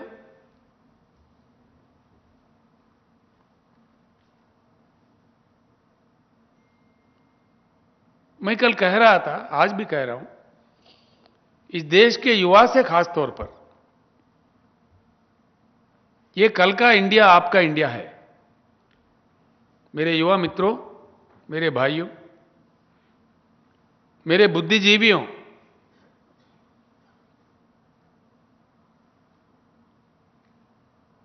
दया करके सोचिए क्या हो रहा है हमारे बेंगलुरु में, हमारे कर्नाटक में। नौजवान बच्चों को क्या सिखाया जा रहा है। इतना बड़ा हेट्रेड, ये कहां जाएगा हिंदुस्तान? तेलंगाना 7 साल पहले जहां किसानों का आत्महत्या होता था, माइग्रेशन होता था, पीने को पानी नहीं मिलता था, बिजली नहीं आती थी, सिंचाई के लिए पानी नहीं थी, बहुत बेहाल थी। 7 साल के कड़ी मेहनत के बाद एक अच्छा संस्कार पूर्वक गंगा जमुना तहजीब को अमलावरी करने के बाद क्या देखने को मिल रहा है तेलंगाना में? हमारा पर कैपिटा इनकम बढ़ गया, हम धनवान राज्य बन गए, हमारे पास जीरो के नीचे है अनएम्प्लॉयमेंट, एम्प्लॉयमेंट अपॉर्चुनिटी मिल रहा है, इन्वेस्टमेंट्स आ रहे हैं, इंडस्ट्री की बढ़ोतरी हो रही है, आईटी की बढ़ोतरी हो रही है, रियल एस्टेट बढ़ रही है, मौके मिल रहे हैं बच्चों को। ये क्यों मिल रहे हैं? हमारे मंत्रिमंडल, हमारे एमएलए, हमारे एमपी, हमारे अफसर सब मिलकर एक अच्छा खासा माहौल यहां पे बनाए। ए proper echo has been built in the state of Telangana. Once this echo is ruined with a bloody unwanted religious silly fight, if you lose the echo of Hyderabad, if you are going to lose the echo of Telangana, कौन आएगा यहां निवेश करने के लिए? Who will invest? Who will come? Please think. It is time for the youth to think. इस देश के युवा का ये फर्ज है, ये भविष्य आपका है, देश आपका है। हमारे आज अफगानिस्तान में जाके किसी को कहो इंडस्ट्री लगाओ, कोई लगाएगा? कौन जाएगा अफगानिस्तान? उल्टा पैसा दो तभी नहीं जाएगा। क्यों? जहां शांति रहता है, जहां अच्छा माहौल रहता है, जहां एक दूसरे को प्यार करते हैं, जहां प्यार मोहब्बत वाला एक वातावरण बना रहता है, वहां जाता है। आप हर जगह मजहब के नाम, धर्म के नाम अंगार लगा दे रहे, ये क्या तरीका है? कौन नहीं मानता भाई भगवान को इस देश में? कितने लाखों मंदिर है गांव में, लाखों मंदिर है हमारे पास, हर दिन मंदिर बनते रहता। कौन पूजा नहीं करता भगवान का? हर कोई करता, लेकिन भगवान के नाम पे, धर्म के नाम पे ये हिंसा, ये हेट्रेड, क्या करना है आप? इस देश को किधर ले जाना चाह रहे हैं? आखिर ये प्रवृत्ति यहां तक जा रहा है। खुलेआम राज्यसभा में मैंने सुना माननीय प्रधानमंत्री को कहते हुए कि पूरे कांग्रेस यहां अर्बन नक्सलेट बन गए। अरे बाप रे, बड़ा दुख की बात है, बड़ा चिंता की बात है। हर पार्टी अगर नक्सलेट बन गए तो क्या बात है? जिसको चाहे आप स्वीपिंग रिमार्क करो। चिंता का विषय तो देश के लिए यह है कि भाजपा के नेताओं का दिमाग खराब हो गया। यह चिंता इसका है। हमें देश को आज चिंता करना चाहिए, जितना जल्दी भगाओ भाजपा को तो उतना देश के लिए अच्छा है। ये डिवाइसिव पॉलिटिक्स खेलने वाले, देश को विभाजन करने वाले, इनको जितना जल्दी स्विच ऑफ करो तो उतना ही देश के लिए अच्छा है। 100%। कौन चाहता भाई? हर रोज गड़बड़ हो, हर रोज फायरिंग हो, पुलिस कर्फ्यू हो, लाठी चार्ज हो। हम ये चाहते हैं या कोई नया उद्योग आए, नया इंडस्ट्री आए, नए नौकरी मिले? ये चाहते? क्या चाहते हम लोग? किसान ज्यादा उगाए, अच्छे पैसे कमाए, ये चाहते? कि किसान अपना उगाए, अपने पैदावारी नहीं ला सके मार्केट में, जो कि कर्फ्यू है, गड़बड़ है, आंदोलन है? क्या चाहेंगे हम लोग? ये देश क्या चाह रहा है? शांतिपूर्वक जीवन चाह रहा है कि धर्म पे नाम पे दंगे चाह रहा है?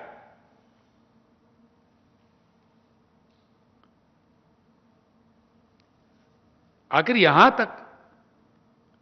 तक ये बात मुझे दुख से कहना पड़ रहा है। कल भी मैंने कहा है, कोई जिम्मेदार भाजपा नेता का कोई जवाब ही नहीं है। राहुल गांधी जो एक एमपी है, अखिल भारतीय कांग्रेस पार्टी के अध्यक्ष भी है, उनका एक परिवार है, ऐतिहासिक परिवार है। मेरा कोई रिश्ता नहीं है राहुल गांधी से, मैं उनसे उनका पार्टी से मेरा कोई ताल्लुकात भी नहीं है, मेरा अपना अलग पार्टी है। लेकिन क्या कहते एक मुख्यमंत्री इस देश के, जिनके दादा जेल में थे हिंदुस्तान के आजादी के लिए कईयों साल, अपने खुशियों को, अपने फैमिली को कुर्बान करके, decades together he was in jail. उनका नानी की मृत्यु हो गई, मरवाया गया उनको देश के लिए काम करते करते। उनके पिता को भी मारा गया। ऐसे परिवार को पकड़ के क्या कहता असम के चीफ मिनिस्टर ने? कोई तरीका है क्या? उसको प्रधानमंत्री शाबाशी दे रहे? भाजपा के नेशनल प्रेसिडेंट साहब को मैं फिर एक बार अनुरोध कर रहा हूं, यह भाजपा का गरिमा का सवाल है, भाजपा के लिए इज्जत का सवाल है। मैं इस बात को छोड़ूंगा नहीं। कुछ सिल्ली बातें बोलो, जोकर बातें बोलो, कांग्रेस टीआरएस को टाइप करना चाहिए, ये टाइप हमको चाहिए टाइप। हम सक्षम हैं अपने जगह। दो चुनाव हमने बगैर किसी अलायंस के लड़े, हम अपने बल पे जीत के आए। ये तरीका है बोलने का? माफी मांगना चाहिए अगर शर्म है तो। इस आदमी ने कहा, उनसे कहो कि माफी मांगे। या क्या समझेंगे, बीजेपी का क्या यही संस्कार है? ऐसे कहने वाले चीफ मिनिस्टर को आप माफ करेंगे? इसका प्रोत्साहन करेंगे आप? ఈ విధంగా మాట్లాడే వాళ్ళను ఈ పార్టీని ఏం చేయాలి? దయచేసి ప్రజలు ఆలోచించేయాలి. ఇట్లా మాట్లాడవచ్చునా? ఒక ముఖ్యమంత్రి, ఒక నాయకుని పట్టుకొని, ఒక ఎంపీని పట్టుకొని, ఒక చరిత్ర ఉన్నటువంటి కుటుంబం నుంచి వచ్చిన వాళ్ళని పట్టుకొని, నువ్వు ఏ తండ్రికి పుట్టినావు అని అడిగేటువంటి కుసంస్కారంతో ఉండొచ్చునా? ఈ పద్ధతేనా? ఎంతవరకు కరెక్ట్ అండి ఇది? ఏమనిపిస్తుందండి? ఇది దేశమానండి? No, sorry, very sorry. And దీన్ని భారతీయ జనతా పార్టీ ప్రోత్సహిస్తుందానండి? దయచేసి మీకు చేతులెత్తి నేను మిమ్మల్ని కూడా వేడుకుంటున్నా, మీరు వెంటాడాలి వాళ్ళని దయచేసి ప్లీజ్. ఇది కాదు మన సంస్కారం, మన దేశ సంస్కృతి కాదు ఇది. ఇది నేర్పలే మనకి ఇవ్వలు. ఎక్కడ చెప్పినండి మనకిట్లా? ఇది too much intolerable. I'm very sorry for this. And we will continue to chase Bharatiya Janata Party. Yes, on this issue. We are not going to keep quiet.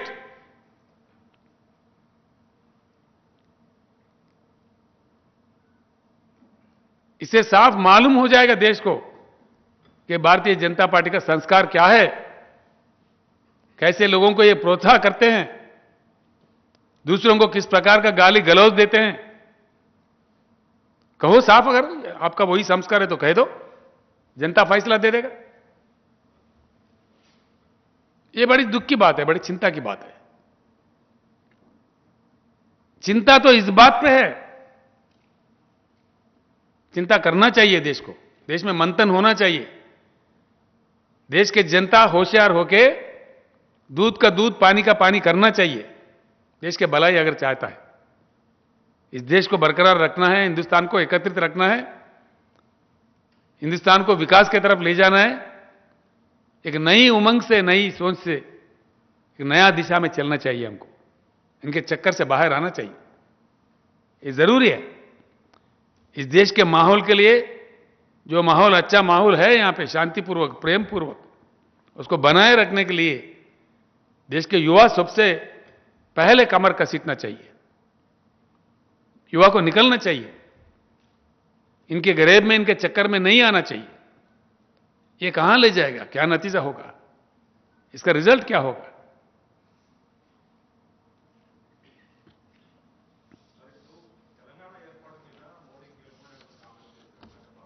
చాలా దుర్మార్గమైన కామెంట్ అండి ఆయన ఏం తలా తోకలేని కామెంట్ ఏం కామెంట్ అండి అది నిరసన తెలిపింది కదా వేలాదిగా దిష్టి బొమ్మలు కాలబెట్టు తెలంగాణలో సిగ్గుపడాలా అది కూడా మా ఇష్టం ఉన్నట్టు ఎందుకు మాట్లాడండి ఆయన మోడీ గారు తెలంగాణ మీద ఏం అక్కరుండి మాట్లాడి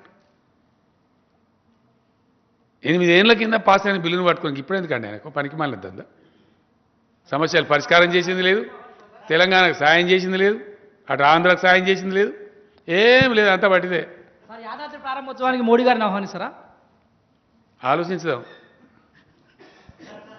రాజ్యాంగం మార్చాలన్న అంశం మీద మీరు ఇప్పుడు మొన్నటి తీసుకున్న స్టాండ్ ఎప్పుడు కూడా కొనసాగుతుందా 100% కానీ అంత ఏంటో అవే పిసపాడు అంత ఆగమాగం ఉన్నావు నువ్వు లేదు సార్ దళిత సంఘాలు మళ్ళీ ప్రజా సంఘాలు- దళిత సంఘాలకు ఏం సంబంధమా రాజ్యాంగానికి ఏం సంబంధమా నేను అంబేద్కర్ గారి పేరన్నా తీసుకున్నానే నువ్వు ఉన్నావు ఆ విలేకరుల సమావేశంలో ఉన్నా సార్ ఉంటే మరి ఏం మాట్లాడినా నేను అంబేద్కర్ గారి గురించి మాట్లాడినా ఆయన మహనీయుడు రాజ్యాంగాన్ని రచించిన దాంట్లో అంబేద్కర్ ఉన్నాడు కదా సార్ అరే మళ్ళీ అట్లా అంటే మళ్ళీ అట్లా మాట్లాడతావేంది నాకు అర్థం కాదు అంబేద్కర్ గారే నేను తగలబెడతాను రాజ్యాంగాన్ని మరి దాని సంగతి ఏంది రాజ్యాంగం రాసుకోవడం కాదు కదా ఎందుకు మార్చమంటాను అడుగు నీకు తెలుసా నువ్వు రాయి ఏం ఛానల్ ఇది ఛానల్ పేపరా రాయి ఇక రాయి రాయవా నీకు చెప్తా నేను సార్ దేశంలో దళితుల జనాభా 19% పెరిగింది దళితుల రిజర్వేషన్ 19% పెంచాలి కాబట్టి రాజ్యాంగం మార్చమంటున్నా రాయి తప్ప దేశంలో ఇయ్యాలటి కూడా మహిళలకు రక్షణ లేదు మగపిల్లలతో సమానంగా ఆడపిల్లలకు కూడా ఆస్తిలో హక్కు ఇవ్వాలి దాని రాజ్యాంగంలో పొందుపరచాలి దానికోసం కొత్త రాజ్యాంగం కావాలి రాయవా సార్ హిజాబ్ ఇనవా ఉండు కేంద్రం రాష్ట్రాల హక్కులన్నింటిని హరిస్తా ఉన్నది అక్రమ పద్ధతుల్లో రాష్ట్రాల పరిపాలనలో దూరి హరిస్తా ఉన్నది ఇటువంటి దుర్మార్గమైన పద్ధతులు పోవడం కోసం పటిష్టమైన కొత్త రాజ్యాంగం కావాలంటున్నారు రాయి తప్ప చర్చ చేయమన్నా కదా నేను ఏం చెప్పినా డిబేట్ చేయండి దేశం నేను ప్రతిపాదన పెడుతున్నా దానికి కొంతమంది వాళ్ళ విలువలు చెప్తే దళిత బంధు పెట్టమంటున్న దేశం అంతా కొత్త రాజ్యాంగం ప్రకారం తప్ప వద్దంటున్నావాను వద్దంటున్నావా నువ్వు రాయి నాది స్పెషల్ బయట కింద చూపెట్టి నీకు దమ్ముంటే ఇక చూద్దాం దళితుల రిజర్వేషన్ 19% పెరగాలి దానికోసం కొత్త రాజ్యాంగం రావాలి తప్పవా బీసీలు కులగణన చేయాలంటారు చెయ్యాలి తప్ప వాళ్ళ హక్కులు అడుగుతున్నారు బీసీలు ఇప్పుడున్న రాజ్యాంగం ఇస్తలేదు కొత్త రాజ్యాంగంలో పొందుపరచాలని నేను అంటున్నా తప్ప వద్దంటవాను ఇయ్యాలంటే కూడా దళితులు మేము పేదరికంలో ఉన్నాం అన్నమో రామచంద్ర అంటున్నారు కేంద్రం ఇయ్యాలన్న కేంద్ర ప్రభుత్వం సప్లాన్ ఎత్తేసింది దళితుల సప్లాన్ మేము తెలంగాణలో కొత్త చట్టం తెచ్చినాం దేశవ్యాప్తంగా ఎస్సీ సప్లాన్ ఇంప్లిమెంట్ చేయడం కోసం కొత్త రాజ్యాంగం కావాలంటున్నా తప్ప నేను దళితుల కోసమే కావాలంటున్నా కొత్త రాజ్యాంగం తప్ప వద్దంటున్నావా ఇది ఒకటి నేర్చిన ఆరోటి పనికి మాలిన దందా మాకు లేదా నోరు మేము మాట్లాడమా అంబేద్కర్ గారే చెప్పిండా ప్రగతిశీలంగా ఉండాలని మార్చుకోవాలని చెప్పిండు ఆయన అమలు చేసేవాడు మంచోడై ఉండాలన్నాడు చెట్టు పేరు చెప్పి కాయలు అమ్ముకున్నాడు కాదు నా పేరు చెప్పి బతుకుడు కాదు నా స్పిరిట్ అంబేద్కర్ గారి యొక్క స్పిరిట్ ఇంప్లిమెంట్ కావాలని చెప్పిండు ఆయన ఉందా ఇలా దేశంలో అంబేద్కర్ గారు చెప్పిన స్పిరిట్ ఉందా అంబేద్కర్ గారు చెప్పిన స్పిరిట్ ఇంప్లిమెంట్ అయ్యింటే గిట్టే ఉంటుందా దళిత జాతి ఇలా దేశంలో ఎందుకు తెలంగాణలో దళిత బంధు పెట్టాల్సి వచ్చింది ఇన్నేళ్ల తర్వాత ఇయ్యాలంటే కూడా దళితులు ఎందుకు ఆక్రోశిస్తున్నారు దేశంలో గుజరాత్లో ప్రధానమంత్రి స్వయంగా వహించే రాజ్యంలో దళితులు పెళ్లి చేసుకుంటే గుర్రం మీద పోయి పంపించే పరిస్థితి లేదు కొడుతున్నారు దాడులు చేస్తున్నారు రెండవసారి జరిగింది ఇందాక మొన్న వచ్చింది మళ్ళా చంపేస్తున్నారు దళితులను దళిత బిడ్డలు గుర్రం మీద ఎక్కి స్వారీ చేద్దామంటే పెళ్లి పిల్లగాన్ని ఊరేగించుదామంటే గుజరాత్ రాష్ట్రంలో దాడి చేసి చంపుతున్నారు ఊరేగింపును సహిస్తలేరు అది మార్చాలంటున్నాం దానికోసం కొత్త రాజ్యాంగం కావాలి తప్ప వద్దా?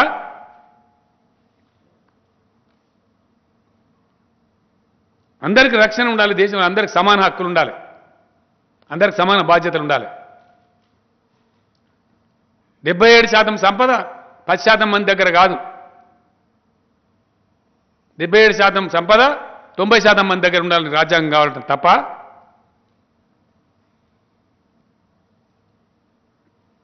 అంతర్జాతీయ ట్రక్కు స్పీడు రాయి నీకు దమ్ముంటే. అంతర్జాతీయ ట్రక్కు స్పీడు 105 కిలోమీటర్లు. మన దేశం ట్రక్కు యావరేజ్ స్పీడ్ 48 నుంచి 55 కిలోమీటర్లు. మన దేశంలో కూడా హైవేస్ రావాలి, పెరగాలి, ఇన్ఫ్రాస్ట్రక్చర్ రావాలి. మన దేశ ప్రగతి కూడా 105 కిలోమీటర్లు పోవాలని కొత్త రాజ్యాంగం కావాలంటున్నా తప్ప మన దేశ goods rail speed average speed 57 కిలోమీటర్లు, బయట 115 కిలోమీటర్లు అంతర్జాతీయ యావరేజ్. మనకు కూడా అట్లాంటి గూడ్స్ ట్రైన్స్ కావాలంటే కొత్త రాజ్యాంగం కావాలంటున్నా తప్ప అమెరికా కన్నా గొప్ప ఆర్థిక శక్తిగా ఎదిగేటువంటి వనరులు, వసతులు, యువత ఈ దేశంలో ఉంది. ఆ శక్తిని సమ్మిళితం చేసి అద్భుతమైన ప్రగతి వైపు ఈ భారతదేశాన్ని నడిపించేటువంటి రాజ్యాంగం కావాలంటున్నా తప్పవా? వద్దా? ఈ దేశం బాగుపడద్దా? మన పక్కనున్న చైనా లాగా మన దేశం కూడా బాగుపడాలి అంటున్నాను నేను. దానికోసం అవసరమైన కొత్త చట్టం, కొత్త స్ఫూర్తి రావాలి. ఎన్ని రోజులు ఉందాం ఈ ముక్కిపోయిన బతుకులో? ఈ సిప్ప పట్టుకొని సంఘం తిరిగిలాగా ఎన్ని రోజులు తిరుగుదాం? దానికోసం రావాలి కొత్త రాజ్యాంగం తప్ప ఎక్కడిదో కాదు కదా. నీ కళ్ళ ముందు జరిగిన చరిత్ర నువ్వు లేవు ఆ తెలంగాణలో. నేను చెప్పిన తెలంగాణ వస్తే తెలంగాణ బాగుపడతాను, బాగుపడలే ఇయ్యాలా? ఎన్ని రకాలుగా బాగుపడే తెలంగాణ కనబడతలేదా? తెలంగాణ లాగా భారతదేశం కూడా మారటానికి, పరివర్తన చెందటానికి కొత్త రాజ్యాంగం కావాలంటున్నా తప్ప వద్దా? ఎట్లా మారిందా తెలంగాణ? 10లో 9 జిల్లాలు వెనుకబడ్డ జిల్లాలు అని రాసి ఉండే ప్లానింగ్ కమిషన్ ఆఫ్ ఇండియా. 10లో 9. ఇవాళ ఎందుకో మరి పర్ క్యాపిటల్ ఇన్కమ్లో తెలంగాణ ముందంజ ఉన్నది, పర్ క్యాపిటల్ పవర్ యూజ్లో తెలంగాణ ముందంజలో ఉన్నది. దేశంలో గ్రామాలు, క్లీన్ గ్రామాలకు 7కి ప్రైజ్ ఎత్తే 10కి ప్రైజ్ ఎత్తే అలా 7 తెలంగాణకే వస్తున్నాయి. మేం చెప్పే లెక్కలు కాదు కదా, పార్లమెంట్లో కేంద్రం చెప్పే లెక్కలు. ఇండియా మొత్తం ఇట్లా తెలంగాణ లెక్క కావాలంటున్నా. దానికోసం కొత్త కానూన్ రావాలంటున్నా వద్దా? ఎందుకు వద్దండి? నాకు అర్థం కాదు. सीएम साहब, आपके जो विरोधी हैं, जो विपक्षी हैं, वो ये सवाल उठा रहे हैं कि इससे पहले भी तो जो मुख्यमंत्री साहब जो सवाल उठा रहे हैं, जो खामियां गिना रहे हैं मोदी सरकार में, वो तो पहले भी थी. ये कृपा करके आप मास्क निकाल के बात करें. जो आपके विपक्षी हैं या विरोधी हैं या यूं कहें कि बीजेपी के जो लोग हैं, जो आप यहाँ भाई देखा ऐसा है, तेलंगाना जहां तक तेलंगाना राज का सवाल है, यहाँ भाजपा का कोई आता पता है ही नहीं है. उसको हम विपक्ष मानते ही नहीं है. नहीं, समझ गए बात आप? सर सवाल ये है कि वो ये कोई सवाल ही नहीं है इसके बाद में आपसे. और क्या सवाल है? 2-4 लोग हैं कि बेचारे काम कर रहे, करने दो. नहीं, जो आप सवाल अभी उठा रहे हैं, जो खामियां गिना रहे हैं मोदी अरे हम सरकार देश में, के वो लिए तो उठा रहे पहले भी भाई, था. तेलंगाना के लिए थोड़ी उठा रहे. जो देश भर में मोदी सरकार चला रहा है वो गलत रवैया चल रहा है, तो उसके बारे में हम उठा रहे. क्या गलत है? यहां भी बीजेपी को पिल्ले पल्ले होंगे तो बोलो उसको सही जवाब दो, बोलो चर्चा करो, बोलो. कौन मना कर रहे हैं? సార్ హిజాబ్ పేరుతోటి ఒక సామాజిక వర్గానికి చెందిన విద్యార్థుల్ని విద్యకు దూరం చేసేటువంటి కుట్రకు తెరలేపారు సార్. దీనిపై ప్రధాని మౌనం వహించడానికి మీరు ఎట్లా అర్థం చేస్తారు? ప్రధానంగా మొత్తం దేశమే మౌనం వహిస్తుంది. చాలా దారుణం, మంచిది కాదు అది. ఈ అంతర్యుద్ధాలు ప్రేరేపిస్తే ఏమవుతుంది? దయచేసి ఆలోచించండి please, for God sake. You leave aside politics. ఎవడో గెలుతాడు, ఎవడో పోతాడు, ఎల్లే గెలుతాడు, మళ్ళీ వెళ్తాడు. కర్ణాటకలో ఆ పాఠశాలలో చెలరేగేటువంటి దౌర్భాగ్యం దేశవ్యాప్తంగా వస్తే ఈ దేశం గతేంది? ఎందుకు అది వాంఛనీయమా? అది ఆలోచించమని నేను కోరుతున్నాను దయచేసి. దాన్ని ప్రోత్సహిస్తామా ఈ ధర్మం పేరు మీద, మతం పేరు మీద? ये गलत बात है, बिल्कुल गलत बात है. जब भी चुनाव आता है तो सरहद पे कुछ गड़बड़ पैदा करो, युद्ध करा दो या कुछ करा दो, या धर्म के नाम पे बहकाओ भड़काओ, और जनता को भावुक बना दो, वोट कमा लो। क्या ये तरीका है? इस प्रकार का राजनीति बंद होना चाहिए, बिल्कुल बंद होना चाहिए। ये देश के हित में अच्छा नहीं है, बिल्कुल नहीं। आगे चल के पता चलेगा, इसका नतीजा बुरा निकलने वाला है, अच्छा निकलने वाला नहीं है। इस पे मैं एक बात और भी आपको कहना चाहूंगा। कुछ अन्य देशों ने हमारे बारे में एक कमिटी डाला। अगर हिंदुस्तान भी जाग उठा, क्योंकि यहां पे भी बड़ा आबादी है, 140 करोड़ है, अगर ये लोग कभी सुधर गए, कभी अवेकन हो गए, तो पॉसिबल थ्रेट्स क्या है? उन्होंने रिपोर्ट दिया, भाई ये मजहब के नाम पे, जातिवाद के नाम पे लड़ रहे, ये हमारे बराबर में कभी नहीं आ सकते बोलती थी। क्या यही रहना चाहिए? ये देश को बदलना चाहिए, हमारे देश को विकास के ओर जाना चाहिए, या धर्म के ओर पे गली गली में, गांव गांव में, तालुका तालुका में लड़ते सड़ते रहना चाहिए क्या? ये गलत बात है, हम तो साफ कह रहे हैं। సార్ మమతా బెనర్జీ గారు బీజేపీ ఒక్క రాఫేల్ కదమ్మా, చాలా ఉన్నాయి నా దగ్గర, అవన్నీ వరుసపడి చెప్తాం.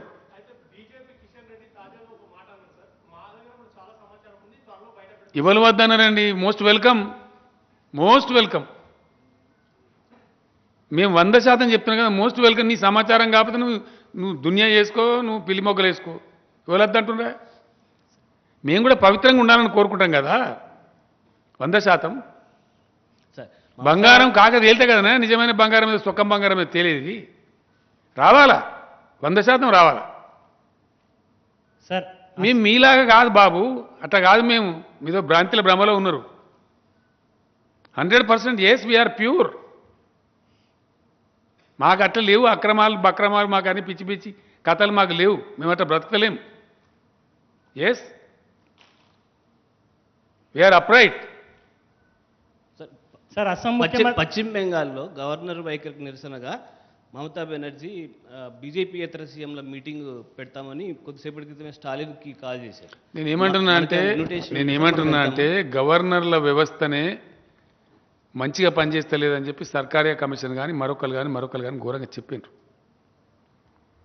అసలు ఈ వ్యవస్థ ఇట్లా ఉండకూడదు, వీళ్ళు చాలా ఇబ్బందులు పెడుతున్నారు, మంచిది కాదని కూడా చెప్పిండ్రు. మరి ఈ బీజేపీ గవర్నమెంట్లో గవర్నర్ల వ్యవస్థ ఇంకింత ఎక్కువ దుర్వినియోగం అవుతా ఉంది. చాలా దురదృష్టం. తప్పకుండా దాని మీద ఆలోచన జరగాల్సింది. ఎందుకంటే ఉత్తరాఖండ్లో కూడా గవర్నమెంట్ బర్తరఫ్ చేస్తే హైకోర్టు తీర్పు ఇచ్చింది, అక్కడ కరెక్ట్ కాదని చెప్పి మళ్ళీ రిస్టోర్ చేసింది గవర్నమెంట్. కాబట్టి గవర్నర్ వ్యవస్థ దుర్వినియోగం జరగడం అనేది ఏ రకం కూడా మంచిది కాదు. ఎవరికి వాళ్ళు వాళ్ళ గౌరవంగా బతకాలి. నేను స్టాలిన్ గారి ట్వీట్ నేను కూడా చూసిన. రాజ్యాంగ పదవులలో ఉన్నవాళ్ళు అంత సంయమనం పాటించాలి, ఓపిక అవసరం, ఒకరినొకరు గౌరవించుకోవాలి, అట్లా ఉండాలి. అంటే బీజేపీయేతర ముఖ్యమంత్రుల సమావేశం ఏర్పాటు చేశారు సార్. మమతా బెనర్జీ స్టాలిన్ కూడా కాల్ చేసి ఇన్వైట్ చేశారు. మీకు నాకు ఇప్పటివరకు సమాచారం లేదు, ఉంటే ఆలోచన చేద్దాం. సార్ మీరు నిన్నటి నుండి కాంగ్రెస్ని సపోర్ట్ చేస్తున్నారు కాబట్టి నేను కాంగ్రెస్ని సపోర్ట్ చేస్తలేను, రాహుల్ గాంధీ మీద చేసిన నిందను ఖండిస్తున్నా. Neither I'm supporting Congress, Nar I'm supporting anybody. Sorry, మీరు చేసిన కామెంట్లతో నేను ఏమంటున్నా అంటే అది ఏదో ఎవరికి పడితే వాడు ఏదో అనుకుంటాడండి. నేను స్ట్రేట్గా చెప్తున్నా కదా, నిజాయితీగా ఈ దేశంలో ఒక పౌరునిగా ఇది పద్ధతి కాదు అని నేను మాట్లాడుతున్నాను. ధర్మం కాదు, పద్ధతి కాదు. నేను ఏమంటున్నాడు, నువ్వు విధవాను, అసమర్థునివను, అవివేకమను, చేత కాదను, అట్లా ఉంటుంది. కానీ ఇదేం పద్ధతి అండి? ఇది గట్లా మాట్లాడచ్చునా? అదేం పద్ధతి? ఎవ్వరు చేసినా దుర్మార్గమేనండి. అది ఎప్పుడు చేసినా ఎవరు చేసినా అది పద్ధతి కాదు. రాజకీయాల్లో అనుసరించాల్సిన పద్ధతి అది కానే కాదు. అది ఖండనీయం, దుర్మార్గం. దాన్ని సహించడం అనేది మన దేశానికి మంచిది కాదు, మన సమాజానికి మంచిది కాదు. సార్ ఇదే విషయం మీద బీజేపీ వాళ్ళు అంటున్నారు, తెలంగాణ ఉద్యమం సమయంలో కేసీఆర్ కూడా సోనియా గాంధీని అవమానించే విధంగా నేను అసలు మాట్లాడలేదా బాబు, నాకు ఆ భాష రానే రాదు. నేను హార్ష్గా మాట్లాడతా, కోపానికి వస్తే ఉన్నదన్నట్టు చెప్పడానికి గట్టిగా మాట్లాడి చెప్తాం. కానీ ఈ దుర్మార్గమైన నిన్న అస్సాం ముఖ్యమంత్రి మాట్లాడిన దుర్మార్గం నా జీవితంలో కూడా నేను మాట్లాడే అటువంటి అవసరం కూడా లేదు మాకు. అర్థం కాలేదండి. ఆమెకి ఎందుకు ఆమె నిన్నగాక మనం మంచిగా గెలిచింది ఆమె. సార్ ఇక్కడ sir I'm Ravikant Reddy from the Hindu sir. Sir మీ స్పీచ్లో ఒక మాట అన్నారు, this country will not survive if BJP continues అని.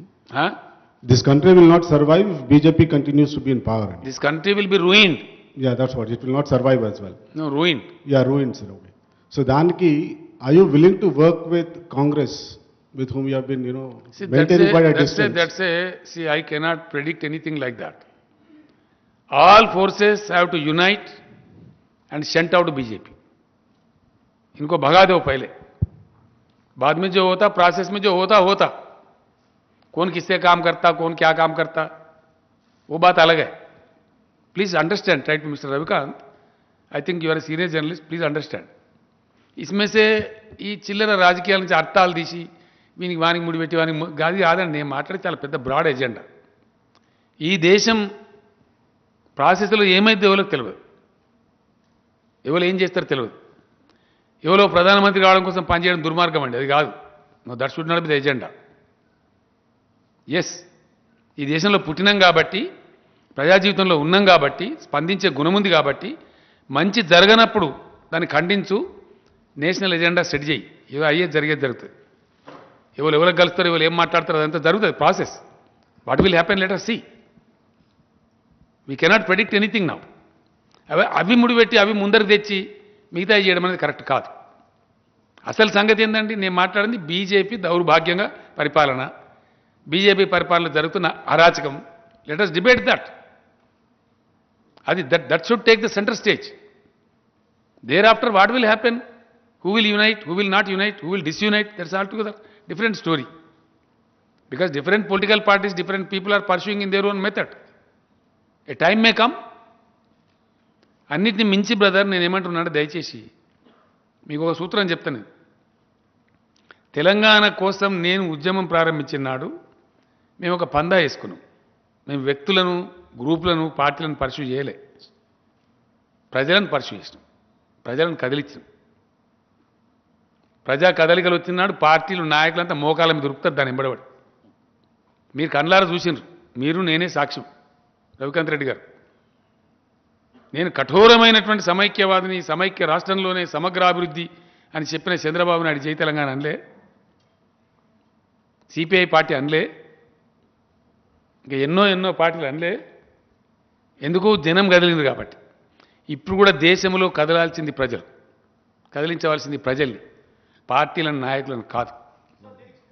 ఆ ప్రయత్నం ప్రారంభం అవుతుంది, మీరు చూడబోతారు. మాట్లాడేవాడిని మాట్లాడుతున్నారు, మీ ముందరికి వస్తుంది అది. నేను ఊరికే చెప్తలేను, నేను అంత ఈజీగా చెప్పా కదా. Don't be impatient. దేశములో రాయాలి మీరు, గొప్ప మాట చెప్తున్నాను నేను. And it will happen, I'm telling you. ఒక దేశం ప్రబలమైన మార్పు జరగాలంటే కదలవలసింది దేశ ప్రజలు, కదిలించవలసింది కూడా దేశ ప్రజలనే. किसी देश को सही तरीके से परिवर्तित होना है तो परिवर्तित नेताओं को, पार्टियों को नहीं, जनता को परिवर्तित होना चाहिए, जनता को जागरूक होना चाहिए, जनता को प्रबंधन बन के लड़ना चाहिए. ये होना चाहिए इस देश के लिए. सर जनता को जगाने में कौन काम करेगा, किस प्रकार से काम करेगा, मैं कोई ज्योतिष नहीं हूं, आगे चल के आपको पता चलेगा. मैं भी एक कार्यकर्ता हूं, उस दिशा में मैं काम करता हूं. సార్ మోడీని దించి రాష్ట్రాల కోసం పనిచేసే వారిని అధికారంలోకి తీసుకొచ్చుకుంటామన్నారు కదా. ఏమనలేదా, నేనేమనలే, ఆగా తొందరపడదు. జనగామ సభలు అన్నారు. ఉండే బాబు. కేసీఆర్ కొత్త పార్టీ పెట్టాలి, దేశవ్యాప్తంగా కొత్త పార్టీ తీసుకొస్తే బాగుంటుందని అభిప్రాయం వ్యక్తం చేస్తుంది సార్. ఏమన్నా అందరి కోరికైతే పెడదాం, దానికి ఏముంది పెద్ద కథ. సీఎం గారు, దేశం పెడదామండి, అట్లా అంత అవసరం ఏర్పడితే తప్పకుండా పెడదాం. ఎందుకు పెట్టకూడదు? కేసీఆర్కి దమ్ము లేదా, అధికారం లేదా? ఎందుకు పెట్టకూడదండి? మస్తు ఆత్మవిశ్వాసం లేని సన్నాసులు ఉంటారు ఎప్పుడు కూడా. నేను టీఆర్ఎస్ పెట్టినప్పుడు చూడలేదా, పిల్లి రాగాలు, కూని రాగాలు, మక్కల పుట్టింది, పబ్బల పోతుంది, పుబ్బల పోతుంది, తెలంగాణ అవుతుందంటవా అని మాట్లాడిన వాళ్ళని చూడలే. వాళ్ళంతే. అరే ఆగవా, అంత ఇంపేషెంట్ ఎందుకు నువ్వు? ఇంకా గంట కూర్చున్నావు, ఎందుకు తొందరపడుతున్నావు? ఆగమాగం నువ్వు. టీఆర్ఎస్ పుట్టినాడు ఏమన్నారండి? ఇది ప్రజాస్వామ్యం బాబు. ప్రజలు అనుకున్న నాడు తలకిందులు అవుతాయి. పెద్ద ఇష్యూ. నిన్నోడు మాట్లాడుతున్నాడు కేసీఆర్ నీటి బొట్ట అంతగా, నీటి బొట్ట అనే మరి ఎందుకు భయపడతాను? నీటి బొట్టు లాంటి కేసీఆర్ నిందించే అక్కరేమున్నది నాకు అర్థం కాదు. అగో ఇవ్వాలనుకున్నారండి నాకు నీలం సంజీవ్ రెడ్డి గారు ఆయన పుట్టగానే అనుకున్నాను నేను ప్రెసిడెంట్ ఆఫ్ ఇండియా అవుతాను. వాళ్ళు అనుకుంటారా? నేను ముట్టంగానే మా అమ్మ నేను అనుకున్నారా నేను తెలంగాణ రాష్ట్రం ఏర్పడుతుందని ముఖ్యమంత్రి అవుతాను? ప్రాసెస్లో పనిచేస్తూ ఉంటే ప్రజలు గుర్తించితే అవకాశాలు దొరికితే పనిచేస్తారు. ఇప్పుడు కూడా ఏం జరుగుతుంది ఎవరికి తెలుసు? ఇప్పుడు మల్లారెడ్డి గారు పాలు అమ్ముకున్నాడు, ఆయన పైకి వచ్చిన మంచి కష్టపడి మంత్రి అయితే అనుకున్నారా? పేరు పెట్టినరా? డెఫినెట్లీ నువ్వు పనిచేస్తూ ఉంటే ప్రజా జీవితంలో వస్తే ప్రాసెస్లో పోతూ ఉంటే కలిసి వస్తే ప్రజలు గౌరవిస్తే మన్నిస్తే అవకాశాలు వస్తే అవుతారు. ఏముందనలా? ఆయన చెప్పుడుగానే నరేంద్ర మోడీ గారు నేను రైల్వే స్టేషన్లో ఛాయ్ అమ్ముకున్నాను, ఆయన కాలేదా ప్రధానమంత్రి? అదే that is the beauty of democracy. అంతే కదా, అవకాశాలు వస్తాయి. పని చేస్తే సిన్సియర్గా పోతూ ఉంటే పర్సూ చేస్తూ ఉంటే అవకాశాలు దొరుకుతాయి. దానికి చాలా విషయాలు జరిగినాయి మన కళ్ళ ముందే. సినిమా యాక్టర్లు ముఖ్యమంత్రులు అయినరు, ఎంజీఆర్ గారు అయినరు, ఎన్టీఆర్ గారు అయినరు, కాలేదా? సందర్భం కలిసి వస్తే అయినరు. కానీ రాజకీయాలలో అందుకే నేను అనేది గర్వం పనికిరాదు, అహంకారం పనికిరాదు. అహంకారపూరితంగా మాట్లాడడం, వ్యాఖ్యలు చేయడం, ఎదుటివాళ్ళని నిందించడం మంచిది కాదు. క్రిటిసైజ్ చేయి, మీరు క్రిటిసైజ్ చేయొచ్చు, పాలసీని క్రిటిసైజ్ చేయొచ్చు. ఇప్పుడు నేను ఎవరైనా ఇచ్చానంటే బీజేపీని క్రిటిసైజ్ చేసినాను, షార్ప్ క్రిటిసిజం ఉంటుంది, డెఫినెట్గా ఉంటుంది. ప్రజలకు పోవాలి మెసేజ్ కాబట్టి తప్పకుండా నా లాంగ్వేజ్ నేను కమ్యూనికేట్ చేస్తా. చెప్పు తమ్ముడు ఏమన్నాను? ఏ పార్టీ ఉందని మీరు భావిస్తారు? ఇంతగానం చెప్పినాక మళ్ళీ మొదటికి వస్తే అంటే పర్టికులర్ ఒక పార్టీ అంటే మీరు నేను ఏమంటున్నా అంటే ఇంతగానం చెప్పిన తర్వాత రామాయణ మంత్రి రాముని సీతేమతి అంటే నీ కథ. What will happen I don't know, but things will happen, you will see it. Sir నేను కాళీదాస్ మెట్రో నుంచి మాట్లాడుతున్నా. కాళీదాస్ సార్ రాజ్యాంగాన్ని మార్చాలని ఇంత సంచలనమైన చేసి దేశవ్యాప్తంగా కీలకమైన వ్యక్తిగా మారిన మీరు దేశవ్యాప్తంగా ఉన్న యువత కోసం ఏ ప్రతిపాదనల మీద మీరు రాజ్యాంగాన్ని మార్చాలని క్లారిటీ ఇవ్వడం ద్వారా దేశ యువతను మీరు ఆకట్టుకోవడానికి వీలు ఉంటుంది కదా. నేను ఏమంటున్నా అంటే బ్రదర్, కాళీదాస్ చర్చ కావాలని కోరినము, చర్చ స్టార్ట్ అయింది. ఇవాళ మిత్రుడు అడిగితే నేను చెప్పిన, ఇంకా చాలా ఉన్నాయి. ఆయన అడిగితే నేను 2-3 చెప్పిన. రాజ్యాంగ మార్పు ఎందుకు అవసరం అనే దాని మీద పెద్ద కథ ఉన్నది. అది చిన్న విషయం కాదు. నేను గంత అమాయకుని కాదు కదా, నేను గంత ఈజీ మనిషిన. ఆలోచించకుండానే, తెలియకుండానే, చదవకుండానే రాజ్యాంగ మార్చాలని బట్టి ఇట్లా చెప్తాను నేను. దాని వెనుక ఎంత బ్యాక్గ్రౌండ్ ఉంటుంది,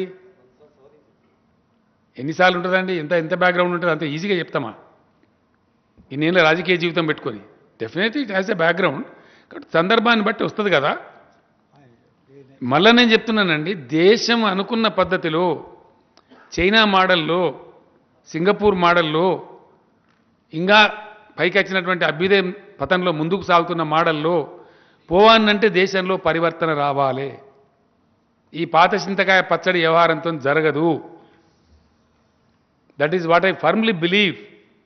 ఎస్, సర్టెన్లీ ఈ దేశం కొత్త మార్గం పట్టాల్సిందే, కొత్త ఆలోచన, కొత్త దృక్పథంతో ముందుకు పురోగమించాల్సిందే.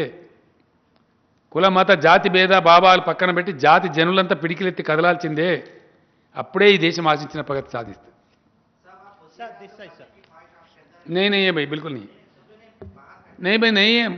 अरे मैं काट दिया ना आपके बात को, खत्म करो वहीं पे. Sir, this side, sir. Ashish, this side, sir, from India Today. This corner, sir. Yes, please.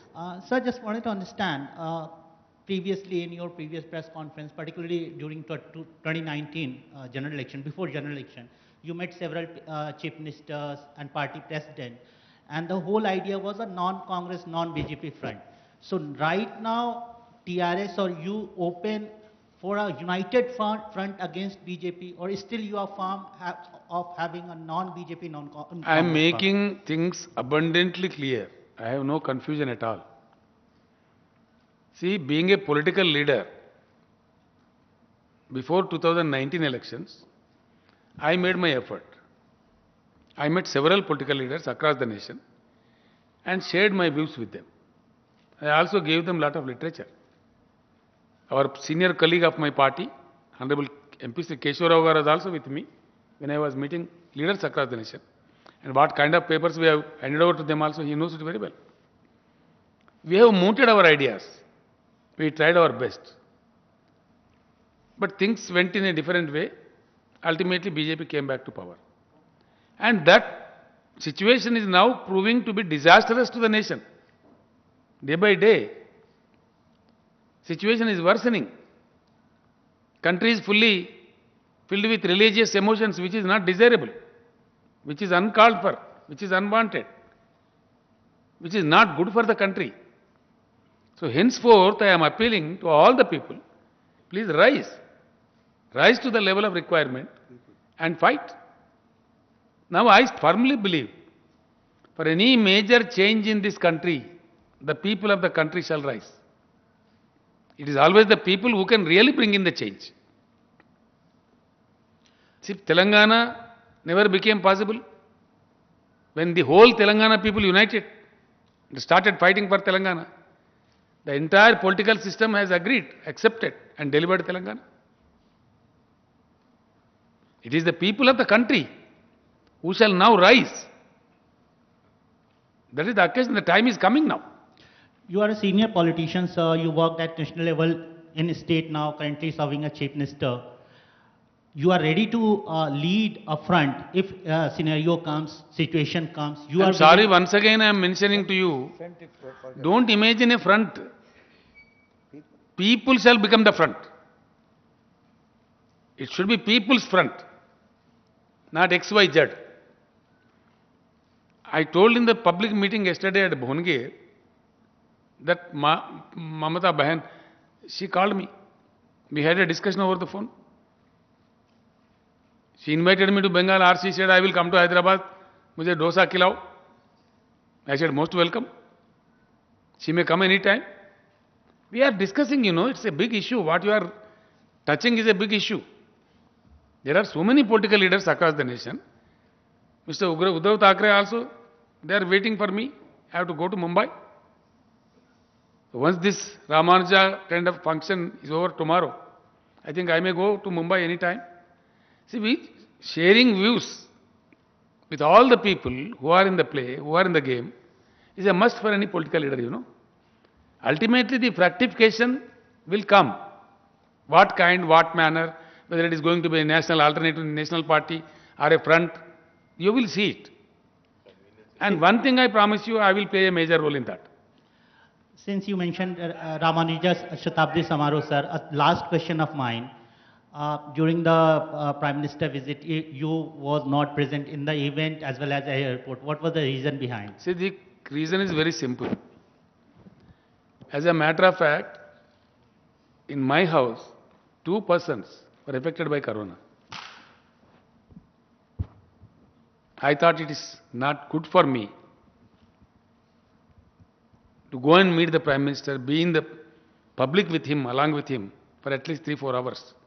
In a public function is undesirable. I maintained calm. Sometime Dick Hari has commented. I never bothered. I told to the press indirectly from the CMO that I was slightly indisposed. It came up. That was the sole reason. Otherwise, I am an educated man. I am a responsible person. Today I went, received the Honorable President of India. I know the protocol. I know how to respect people. There was nothing behind it, no malice. Yes, I told, policy is policy. Respect is respect. Protocol is protocol. हर चीज अपने अपनी जगह है. Sir ఇప్పుడు Thank you. Sir విద్యుత్ draft బిల్లులో సబ్సిడీలు ఎత్తేయాలని ప్రతిపాదించారా sir ఇక్కడ సార్ విద్యుత్ డ్రాఫ్ట్ బిల్లులో సబ్సిడీలు ఇవ్వద్దు రాష్ట్రాలని ఏమైనా ప్రతిపాదన చేశారా సార్ మీరు అన్నారు సబ్సిడీలు ఇవ్వద్దు మీ చదువు రేపు కాగితాలు మీకు ఇచ్చినాక నన్ను ఎందుకు కడుతున్నావు నువ్వు చదివితే నీకు ఏమర్థమైతే నువ్వు ఆలోచించుకో సబ్సిడీలు ఇవ్వడం అనేది రాష్ట్రాలకు మీకు ఇచ్చినాం కదండి చదువుకోండి దయచేసి అని ఉన్నది భయ్ ఏమున్నదో చదువుకో ఫైట్ చేస్తున్నారు కార్మికులు సింగరేణిని రక్షించుకోవాలా గతంలోనే నేను ప్రతిపాదన పెట్టినా నీకు అంత ఇష్టం లేకపోతే నీ వాటా పైసలు కూడా కడతాము వెళ్ళిపోని కూడా చెప్పినాం 49% కేంద్రానికి అయితే వాటా ఉందో నువ్వు డిజిన్వెస్ట్మెంట్లో భాగంగా మాకు ఏ తెలుసుకొని మేము కొనుక్కుంటాం, మా రాష్ట్రం నుంచి డబ్బులు కూడా కడతామని చెప్పినాం. सर ఆ ప్రయత్నం కూడా చేస్తాం. सर इधर सर मजहब के नाम पे जो सियासत करके आपस में एक दूसरे को लड़ाने वालों को आपका यहाँ से क्या मैसेज है, जो ज़्यादातर यहाँ पर हमने काफी 2 घंटा बता दिया भैया, अभी क्या बता. Right, I have sufficiently answered that. Please please mic दे दो भाई. Balu from Deccan Chronicle. One of the things you had mentioned was that there is a deliberate effort. Deliberate? Effort. In the draft bill or the legislation that is being proposed to force states to purchase solar power, right? So, with that being said, will this stand of yours, with this statement of yours, impact any future solar power projects in Telangana? The question is like this, brother. The question is like this. Thank you. The question is, first of all, one should think of providing power to each and every household of India. Shall I say one thing? You also lived in Telangana.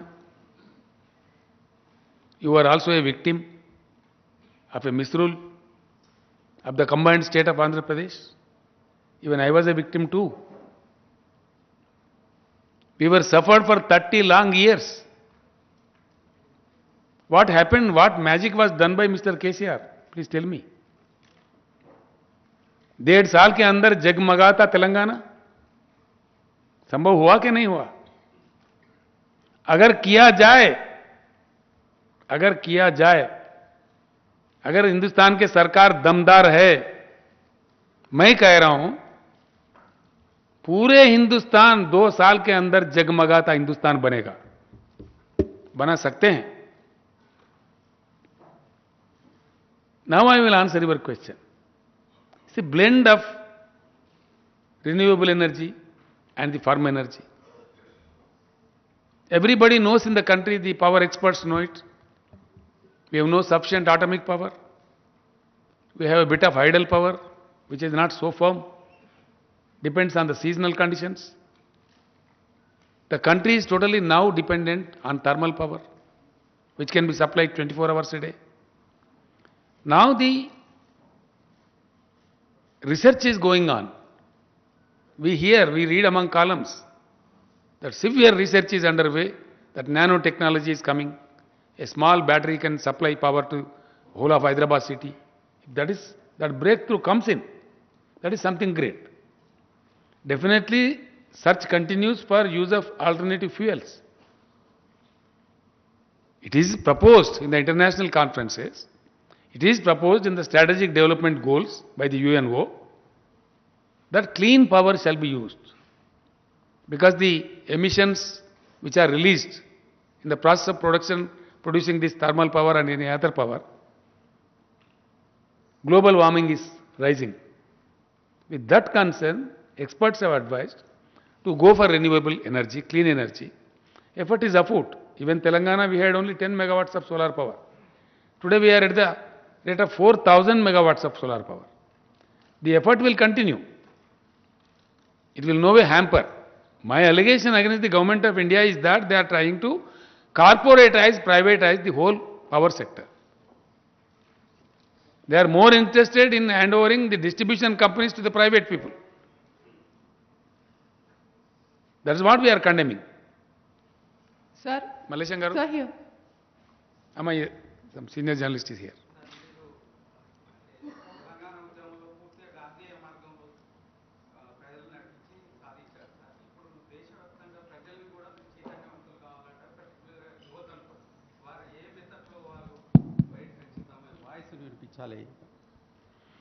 తప్పకుండా దేశంలో రావాల్సిన పరివర్తన ఎట్టి పరిస్థితులలో కూడా అహింసాయుతంగానే ఉండాలా, శాంతియుతంగానే ఉండాలా.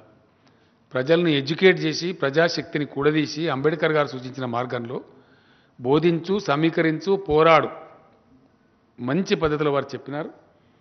మహాత్మా గాంధీ గారు అనేక సంవత్సరాలు పోరాటం చేసి అహింసా మార్గంలోనే మనకు స్వతంత్రం తెచ్చిపెట్టినారు. కొంత తీవ్రవాదం ఉంటుంది అక్కడక్కడ. మనం స్వతంత్ర ఉద్యమాన్ని పరిశీలిస్తే కొంచెం ఓపికతో కనుక మనం అర్థం చేసుకునే ప్రయత్నం చేస్తే, please brother, even during the course of freedom fight we have seen Mahatma Gandhi fighting for freedom and so many others along with him. Also Mr. Subhash Chandra Bose, who is the hero of the country, who fought for the freedom, he pursued the matter in the militarized way. When journalist friends like you asked Mr. Subhash Chandra Bose, he was so dignified, he was so magnanimous to say that I am also a disciple of Mr. Mahatma Gandhi. I also wish that independence should be attained in the line of Mahatma Gandhi. If that line of ahimsa fails, I am ready with a gun in my hand. That was the magnanimity which was depicted, shown by Mr. Subhash Chandra Bose. Now the same spirit should prevail in the country.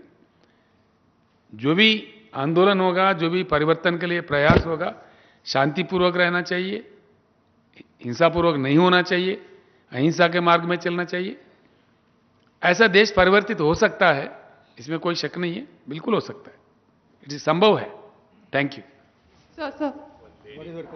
Sir, Assam CM reacted to your comments and he said, why didn't you question or tweet when Rahul Gandhi asked for proofs for surgical strike? This was his reaction. What's your reaction on that? I couldn't follow. Please, can you? Assam CM has reacted on your comments yesterday and he asked, why didn't you react or tweet when Rahul Gandhi asked for proofs on surgical strikes when he insulted the army and the commander-in-chief? There is nothing wrong with Mr. Rahul Gandhi on asking for the proof of surgical strike.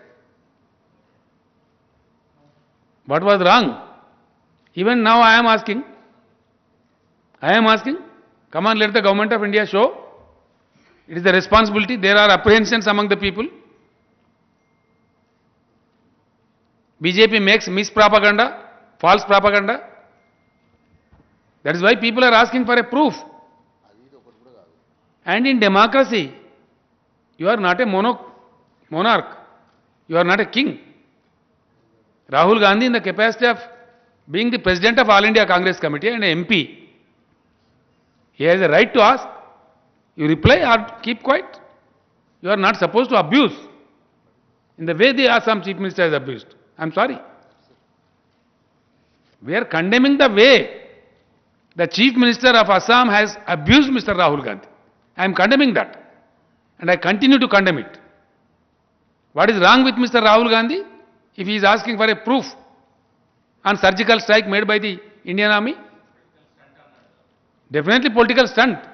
More than half of India believes that. There is a popular apprehension. Because what is happening in this country, whenever there is an election in a state, there is some disturbance on the border and it is projected in a very heavy manner. Thereby some live losses, something. See, the Bharatiya Janata Party is in the habit. Most unfortunately, Mr. Rawat met with an accident and he died. Even his photographs are used with BJP jandas in Uttarakhand. What is this nonsense? How do we understand? It is such a third-class party. National flag ఉండాలా? అక్కడ BJP party పెట్టి మీరు చూసినారు కదా, టీవీలలో వచ్చింది కదా, నా మాట కాదు కదా. అందుకోసం అడుగుతున్నాడు ఆయన, తప్పేంది? And Bharatiya Janata Party wants to use the surgical strike to meet its political ends. Then Mr. Rahul Gandhi and everybody, even myself, will question. Why not? Country will question. Border पे सरहद पे कोई लड़ रहा है तो हमारे जवान लड़ रहा है, मर रहा है तो हमारा आर्मी लड़ रहा है, हमारा आर्मी मर रहा है. उसका क्रेडिट आर्मी को जाना चाहिए, आर्मी को हम सबको सैल्यूट करना चाहिए. क्यों भाजपा को क्रेडिट मिलेगा भाई? समझ में नहीं आता. That is the logic. Thank you.